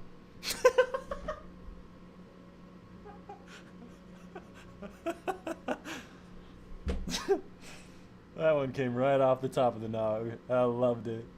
I squeezed their motherboards. Oh man. Get that shit right in their Ethernet port, you know? Fuck. I mean, you could go all sorts of places. Okay. You figured out that I'm actually gay is a moral of the stream. Congratulations. So, Toxic, are you gonna date like twin boys if there were twins and stuff? Or not? For a lot of reasons. For fuck's sake, the twin analogy. Doing too much now. You guys like my joke, huh? You see my message?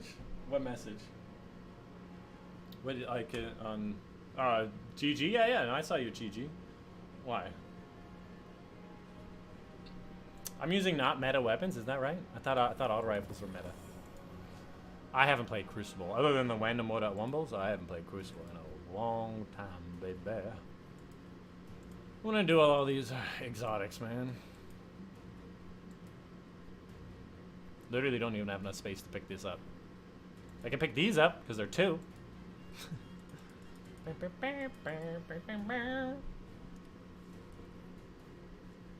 You got a fetish for metal? Nah. It's Matt's computer. Maybe he's got the metal fetish. What are you looking at me for? No.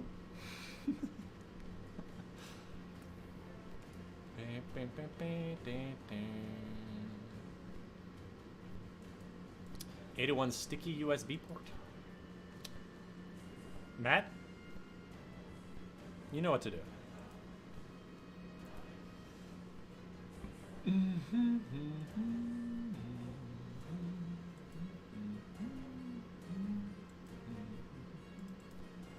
What are people doing in this game, man? I feel like we should just go watch an anime together instead of like playing this game. Probably make me more money. Although obviously get me copyright right away. Yeah, bang that USB port. Well, I mean, it would be probably terrible. It would be absolutely terrible. But if my dick were metal, maybe it wouldn't be. Di would hella be into exo chicks.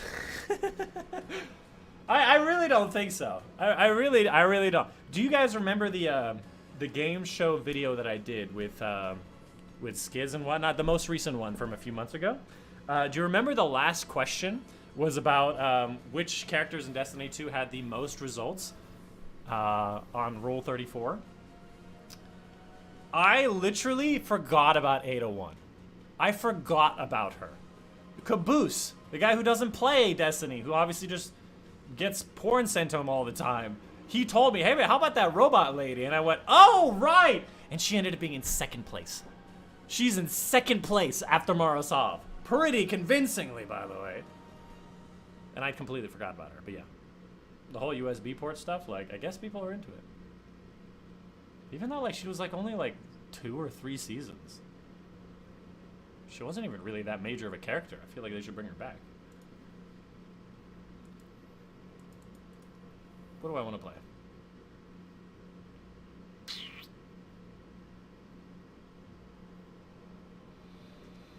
One of these days, we gotta go play DSC again, because I gotta get the bequest.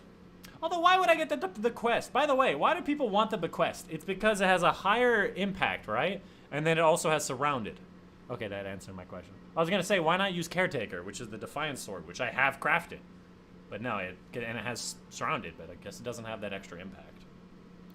Which doesn't really matter, but like, you know, might as well go do it and got nothing else to do.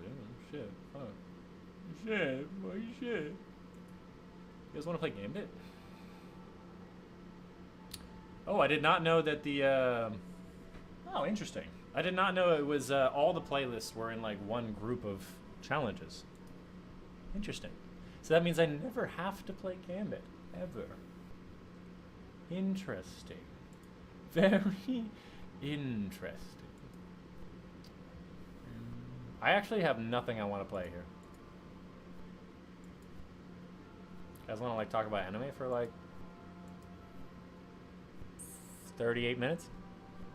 20? No. 18 minutes? Unless you want to win and what at Wumbo. Hey, what's up, Van? Maybe back for good. Slowing solo goes to the deep. I do not have time for that. I have 18 minutes. What do you want to do in 18 minutes? That's enough time to fuck 4 times. That's a unit of measurement.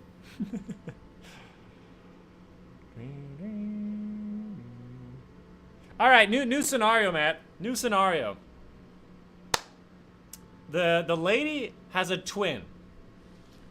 But the twin is actually not a real human. It's actually an exo that is dressed up to be exactly her twin and has her exact same personality. But you find out that there is indeed 2 of them. But you cannot figure out which is which. And they won't tell you. Because for some reason, they don't even know. They can't find a way to convince you. What do? Do you keep dating both of them? Keep marrying one of them? That sounds like such an anime plot, doesn't it? Anybody want to play Gambit? Person watching the stream right now.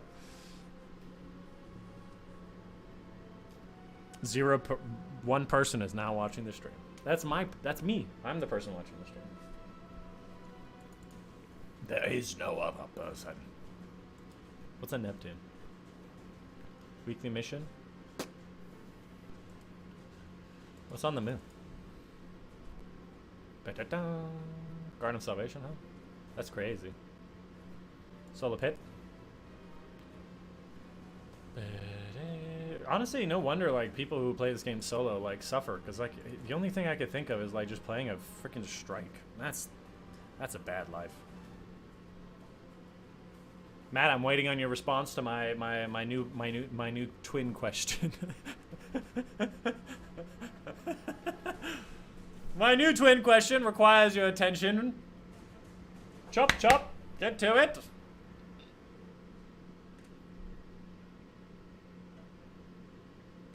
I can't marry twins. I can't have sex with 2 of the same girls at once. I would throw up.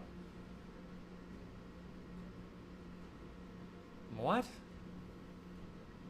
Wait. Hold on. Slow down, Meatball. Slow down. You're like 14, right? 15? 14? 15? I gotta imagine, and it's totally okay, that you haven't had sex yet, which is totally fine. And honestly, I wouldn't recommend you have sex unless you really trust the person, you're in a safe environment, etc., etc. And use protection. If you're gonna do it, use protection, okay? How do you know that you would throw up if you had sex with two of the same person? And would it be different than two different people, like just a threesome with two girls? Would you not throw up then, or is it the threesome that's getting you? Is it the fact that there are twins that's getting you? What part is getting you? What's up, Zumbul? How are you? You arrived at the perfect time. Zumbul, you can answer this question. You're a kinky fella.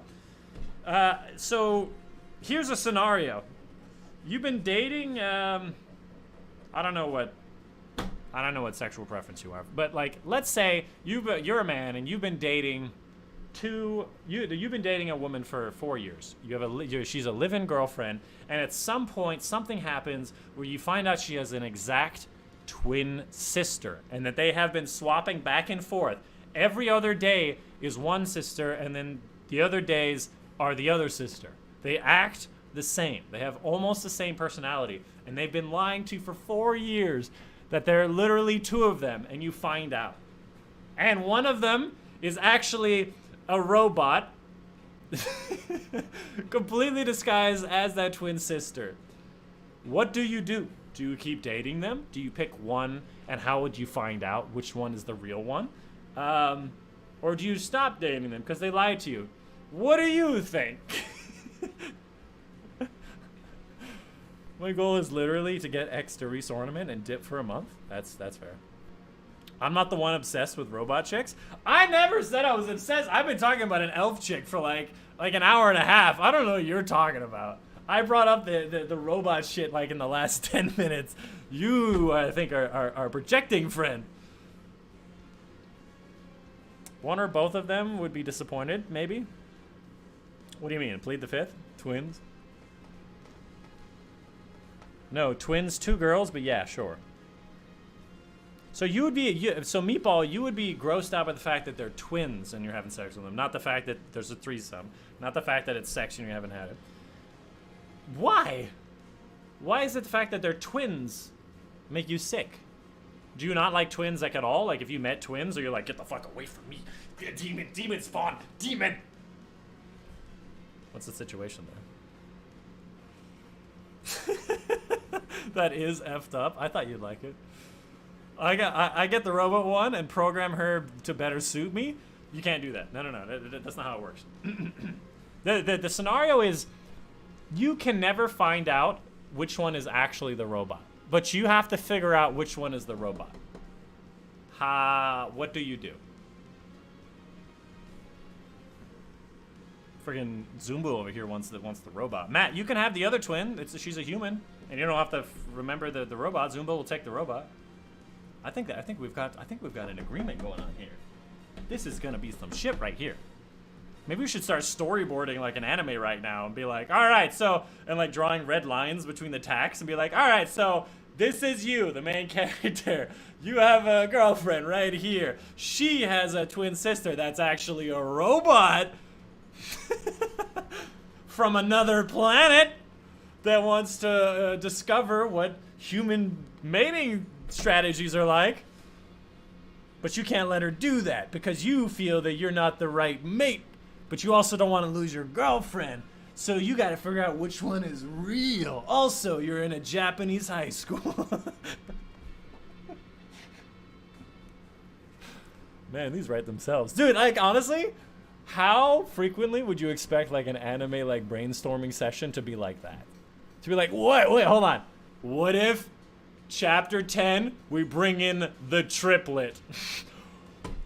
Oh, but, like, we bring them in, and they're actually a dude at first. They're like an androgynous dude that dresses up in dude clothing, dude haircut, and then later on we find they have boobs, and it's the triplet. Gender bent baby. That's crazy. You want to just use the freaking robot for chores and stuff? That's really racist. I think that you should treat them like real higher life forms and not treat them like women. So yeah. I'm joking. It was a joke. I thought I was funny. I'm not very funny. I'm laughing on the inside, though, for sure. This is like those shitty clickbait ads that tell you to seduce her or kill her for no reason. Yeah, you just can't have sex with two of the same girl. That's just weird. I guess. I just don't know how you would know unless you've done it. You know, you can just say fuck meatball. I don't know what you're talking about. Not identical twins. Not even identical. Identical twins are the same. I know, but it's the anime. Let's assume they're the same. They're the same enough that you can't tell. Physically. But twins are cool. Hey, what's up, Luna? Hey, Luna! I got a question for you! Luna, you've missed probably one of my best streams ever. Let me tell you that.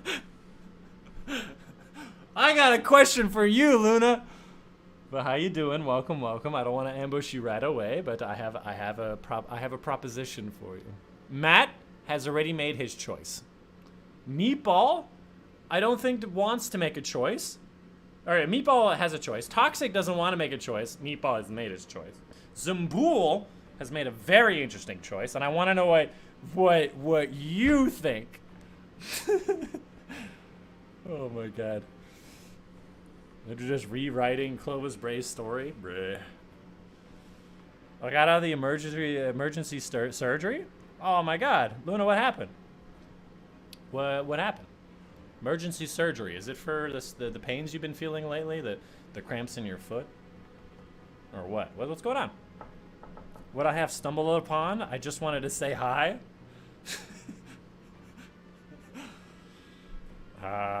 So to give you some backstory, Zumbool, I was watching this manga. It was like a manga recap on YouTube of like this really sad story about this slave elf who was tortured and really broken. And this apothecary came and saved her, and there's just all this like big story around it. And I really liked the story, and I thought it could be better in a couple of ways. And if it was better in those ways, I think it would have been an amazing banger. I talked about it for like an hour earlier in the stream. I would recommend to go look at that. But that also led me into another anime where it was kind of ridiculous, where this guy had twins, and anyways, I thought it would be a fun conversation, and chat seems to like it. Not that area? Oh, so not your foot? Okay. You broke your leg. That's pretty close to your foot. I'll be that's pretty close to that area, okay?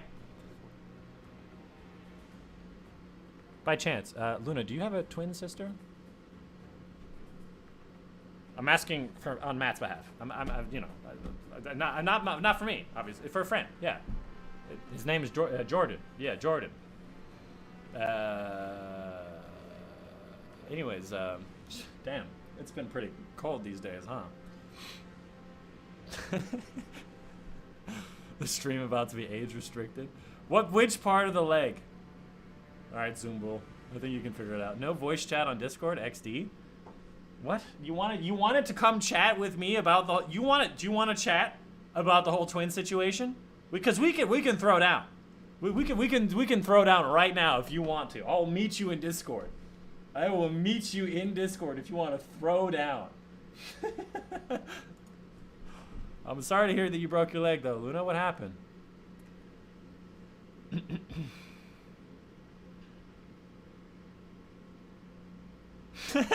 Luna, it's Meatball. Listen, don't let him tell you. Leave while you can.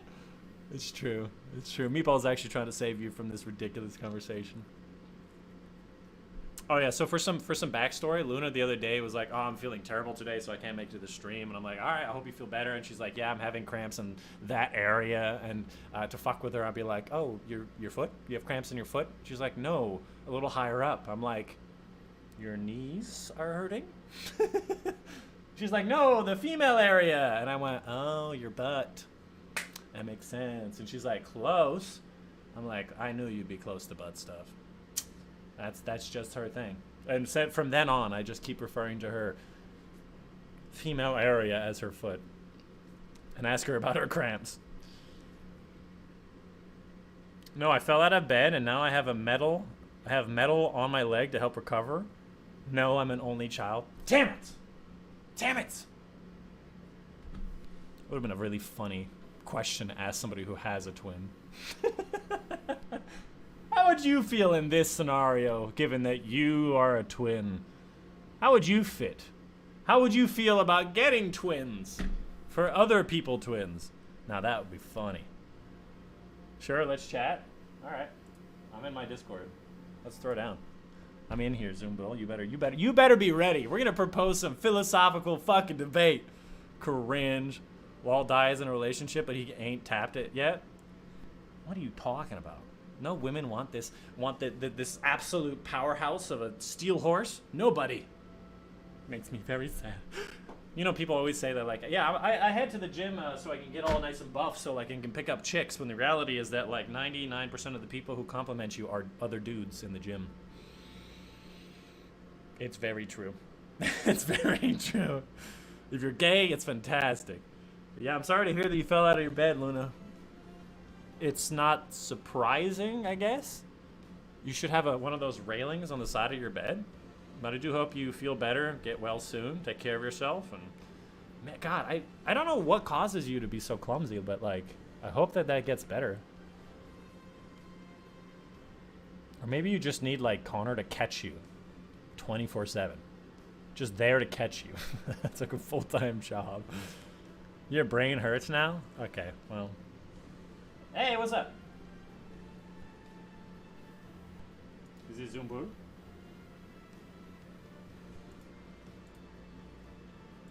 Hello? You're muted, Zumbo. I don't know what to tell you.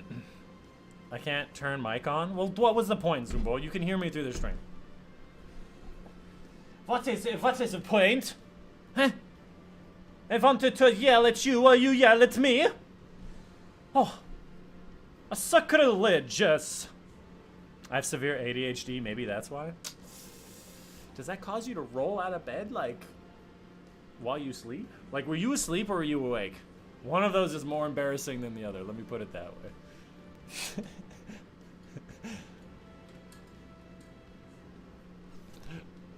Choose your answer wisely. At least I'm not me, or Bapadobiko.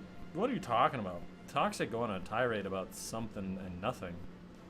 So, Luna, I assume you're bedridden, right? Oh, Zumbo, hey, can you hear me? You're not muted on Discord anymore. Okay, she's still figuring that shit out. So the prospect, Luna, that we're just talking about. Well, I'm glad that I woke you up. Get up, girl. Is this anime or this manga that I saw where this guy, he initially wants to break up with his girlfriend because she just seems like maybe a little distant, and she always seems to change a little bit, and he doesn't really feel worthy of her, etc., etc. And he wants to break up with her, and she says, just wait till tonight. And he goes to work, and he gets drunk with his colleagues, and there's another love interest in his work, and he gets home, and she has to carry him to bed, and then they find out that there's an exact twin sister, and she has this room where he's not allowed to enter, where clearly the other twin sister stays half the time. And eventually, at some point, he finds out that there's another twin of his live-in 4-year girlfriend, and he's like, what the fuck? And like, which one of you did I kiss first? Which one of you did I have sex with first? And it was always back and forth. And it's like, which one fell in love with me? Which one did I fall in love? And it was like, we acted as the same person. Every other day, I was the person.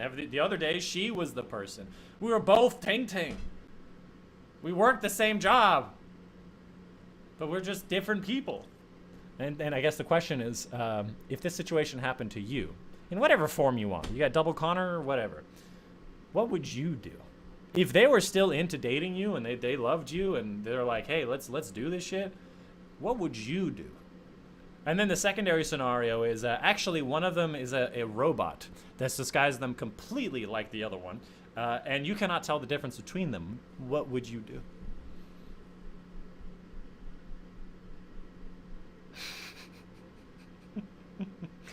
Your brain's gonna hurt real nice very soon. Zumbo, still here? No? If you know, you know. Let's leave it at that. No. She must know. So, Zumbo, I notice you're not muted on Discord anymore, but I still can't hear you. You're also not lighting up, so your mic's not even being registered. So, I don't know what you're doing. or what you want. Hello. Hello, I can hear you. Can you hear me now? Yes. How are you? Oh, finally. I'm fine. Everybody, this is Zumbool. She's the crazy lady that played Baldur's Gate with me. Yes, and I'm still playing, and yeah, I'm addicted to it. So she's the one who told me about the bears and tentacle monsters that can be fucked. So that's her personality. So she's come to represent the opposition in this twin story. You've already obviously been in proposition of what it is about. So why don't you give me your side of things and what you would do in this situation? Wait, me? Yes. I already told you in the chat. So to explain to It's me really why that would be the best option and how you would do it. It's really strange situation. I never thought of Yeah. what I'd do. Yeah. But let's try something. So, identical twins. There are subtle differences between them.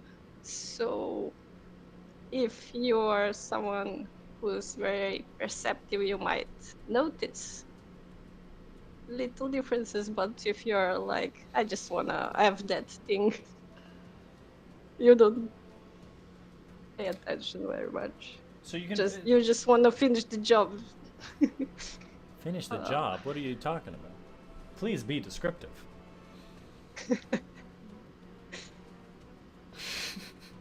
So I'm waiting. Please be descriptive.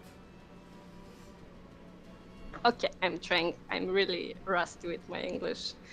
So if you're a guy, you just wanna fuck that thing. If you're So if you're a it guy, really you just doesn't want to matter. fuck that thing. If you're a guy, you just want to fuck that thing. That is a very English translation response. So it doesn't really matter if it's a robot or whatever. So would this be a positive situation, is what you're saying, regardless if one of them is an alien robot that wants to destroy humanity? Yeah. Okay, the women have spoken. This is your representative, by the way, women, just so you know. No, I am not. I'm just the worst representative for it. That's why I have you here. And I am the best representative for men. But seriously, you have a situation, you have twins. Even if you can tell the subtle differences between them, what decision do you make? Because I guess in my perspective, you have the choice of ending it with both of them, continuing with both of them, or picking one of them. And I think all situations has some issues. If you end it with both of them, you lose 4 years of this girlfriend that you still love, probably. He, in that story, still loved. And they have to find a new setup with both of them in the same job and the same life. Wait. That guy already has a girlfriend. No, the girlfriend is the twin. Oh, the twin. So his girlfriend of 4 years that he lives with, he thought was one person. And then he discovers later that she has an exact twin that they have been alternating days on. So every other day was a different person. But they're identical twins. And he finds out that there's 2 of them. And one of them is a robot. Well, I added that part in, yes. Well, that makes no sense. But it's an anime. If one is, why would it make sense? If one is robot, then it's not a twin. Yeah, but it's like robot. it's robot's perceptively twin, a twin. You should answer this question, yes, man. Forget about the robot part. Forget about the robot part. If you end up with both of them, then you have a problem with both of them. That's 2 people to satisfy. So one of them may be satisfied and the other one may be satisfied, but is that the concern? maybe none of them is gonna be satisfied, so you have that on your hands. I mean, that's just true with being a man. I'll just be honest with you. It's just one more step on top of like everything else. You never know how long you're gonna last with one of them. Not to speak of both. What's your decision then? You would pick one of them and then move on. Let's remove the robot part. What would you do? You have those 3 choices. What would you do? But that's really. Yeah. Do you leave them both? Do you pick one of them, or do you go forward with both? That's the proposition. Should I join the VC as well? No. We have. You want to be gay representative? Is that what you're saying? Does anybody a twin or know a twin? Can we have a twin rep in chat? Sure, why not? No. Toxic's the gay rep. You can't take this from him. I would dump them both and then find someone normal. So I'm waiting for your answer, Zumbul. Of those 3 choices, what would you choose? Dump them both. You would dump them both? Yeah. Really? But like, what if you Yes. still loved them? Like you loved who they were. You fell in love with them a long time ago. And you always think back on that moment. You don't think you're going to regret? You know what? Love passes. Love passes. Death is forever. Love passes, but then there's some respect that remains or something like that. Understanding. If you can find understanding with both of them, then okay, continue. Yeah, let's But say if that you like don't- they're willing to like keep this going, considering that they've literally been doing it for the last 4 years. They're clearly on board, and they were going to tell you Sure, eventually. why not? apparently. I watched really funny video where there are 2 twin sisters who are really obsessed with doing things together, and they're like 30 or Oh, I think I know 35 this. something years old. Yeah, and they want to get pregnant at At the same exactly time, same yeah, and they time want to do with everything one the same, man. and the guy is just like, Yeah. it's like, you know, they're twins, whatever, man. Yeah, I remember that. Life's actually. easy when you're rich. Life is easy when you're rich, yeah. Yeah, you can buy any beef. So, are you changing your answer? Are you gonna take them both? No. So you're still dumping them both, even if they have an In understanding. that situation, I'm tricked. I don't like to be tricked. Ah, so you don't like fuck the them lying. both. I mean, you could fuck them both and then leave. That's like a 4th option, I guess. Yeah, sure. Okay. Really? I feel like that's probably the smartest option. Because, like, I think that a lot of people are really overlooking the whole, like, family situation of, like, what would you tell your family? How would you... I'm here now. Hey, what's up? What would you tell your family? And, like, how would this work with, like, children? And, like, I feel like there's a lot. Yeah, that's mentally really fucked up. I mean, there are cultures where you can get 2, 3, 4, 5, 10 wives. Yeah, polygamy. I mean, there are reports of, like, Mormon families, and back in the day where many wives did okay. And, you know, in the wild, there'll be, like, one male for many females. So it's like, it's not something that, like, doesn't happen. That's why men have more sperm than women have eggs. Is that the reason why? That's your... Technically. Is that the reason Yeah, why? that's man's primary purpose, to sow the seed. Sow the seed and protect the offspring. To provide the milk. The milk of human kindness. What would the life look like if you accept? Because I feel like if you pick one of them, the other one's gonna be like, I think you should probably dump him because, like, we're twins. We stay together forever. They probably wouldn't have it, right? They'd be like, you can't pick one. You have to take us both or dump us both. So the last situation, you take both. The whole, like, men's fantasy with twins, whatever, right?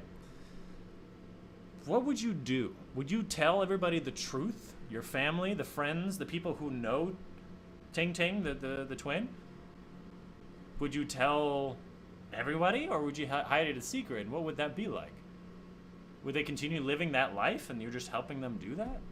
Would it come out and be a problem with your extended family? Like, that would be weird. I feel like it would heavily depend on whether the twin do it or not. I mean... They're both into You it. can do whatever... You can do whatever you want, but if it is implied that they're both twins and they're cool with, you know, fucking you as much as they want to, then you in turn will want to make them happy, robot or no. Ah, good perspective. Yeah, If they're into it, and that's you very like nicely them, said. maybe you want to make them happy. Interesting. Yeah, that's the positive spin on it instead of just, yeah, they're twins, I want to have double the fun and bang them both. Yeah, Zumbull, you got to be so gross about that. Come on. That is a great perspective. Not what I expected from somebody known as Toxic Hat. Yeah. Because, like, I mean, clearly they're both into it. Because they've literally been living each other's life for 4 years. They've already checked in a long time ago. They've clearly been having sex with this guy, both of them. There's clearly not enough problems between them, he found out. So they're clearly into it. but if the twins like are actively fucking or dating the guy, and he's the only one that they trust, and they haven't done it with anyone else, then it's technically not cheating still. So it's still, you know, fairly wholesome in that regard. I'm not so sure about that. It's kind of cheating. It's literally, they are yeah. cheating that person they are with They're aware cheating. by switching their But positions. But see, it's like a mental game, because the guy initially didn't know that the twins were, like, you know, the same person or different, so therefore. Oh, as you're far saying as that the he's mental not game been goes, cheating it's because he not didn't cheating. know. Yeah. Yeah, I think that the point he's trying to make is that cheating is based in lying. And if all parties are consenting, well, if all parties are now consenting, and the guy has no problem with it, then it's not cheating. It's just an arrangement, a throuple, I think they call it. Yeah, I think so. Man, that's a good point. So I guess then, like, we should be offended if, like, you dump them both, because they're clearly, they need to be, you love them and you want them to be happy. Zumbul, dumping them both. It's bad. It's bad in two ways, because it's like dumping them both. It's like you missed your opportunity to fuck two of the same girl, but then also, it's a moral evil. Yeah. Luna, what do you think as the resident twin in chat? But I'm really sorry to hear that you hurt your leg, broke it. Were you seriously about to ask her if she had, like, twins or some shit? I wanted to get the perspective of somebody who was a twin. I wanted to know what they would think about, like, them and their siblings. What if Connor was into having two Lunas? Like, what the fuck, dude? Exactly. That was the funny part of the story. That would have been funny. She's not ready for this damn conversation. I don't think Meatball is either. Well, neither is Luna number 2. Let's be clear. Maybe that's why she has so many names. Leo, June, Luna. Maybe one of them's Leo, June, and the other one's Luna. I knew it. I'm knew the it. gay guy in the entire stream chat, so I can speak for all of us. All of us. I don't think it's really what we're talking about, but thank you. Either way, I think that situation has been solved. Zumbul, I apologize. I would consider this a win for me. He doesn't apologize. He wanted you to hear every last I word. wanted you to fight me, and I wanted to win. Either way, guys in Discord, I gotta finish my stream and all that, but I will see you guys later. Okay. Have fun. Everybody else, hope you guys have a fantastic day. I just got back from talking to Connor. What? Luna, do me a favor. Do me a favor and watch this stream back. This stream. First of all, there was 2 things I want you to see. Everything else you can just skip through. The first one, I want you to hear the retelling of this manga that I saw about this elf slave that was tortured and this apothecary saved her. I think it's a fantastic story. I think that you would even cry a little bit when you hear it. And then, of course, my changes. And then the second thing was the other anime about the whole twin situation, which I think is friggin' hilarious, and we just had this whole conversation near the end of the video. Those two things. You can skip everything else in between, and the slight bit at the beginning. But that is going to be the end of the live stream. I do hope everyone did enjoy. My name's been Dychronic. I will see you guys on Wednesday. Bye-bye.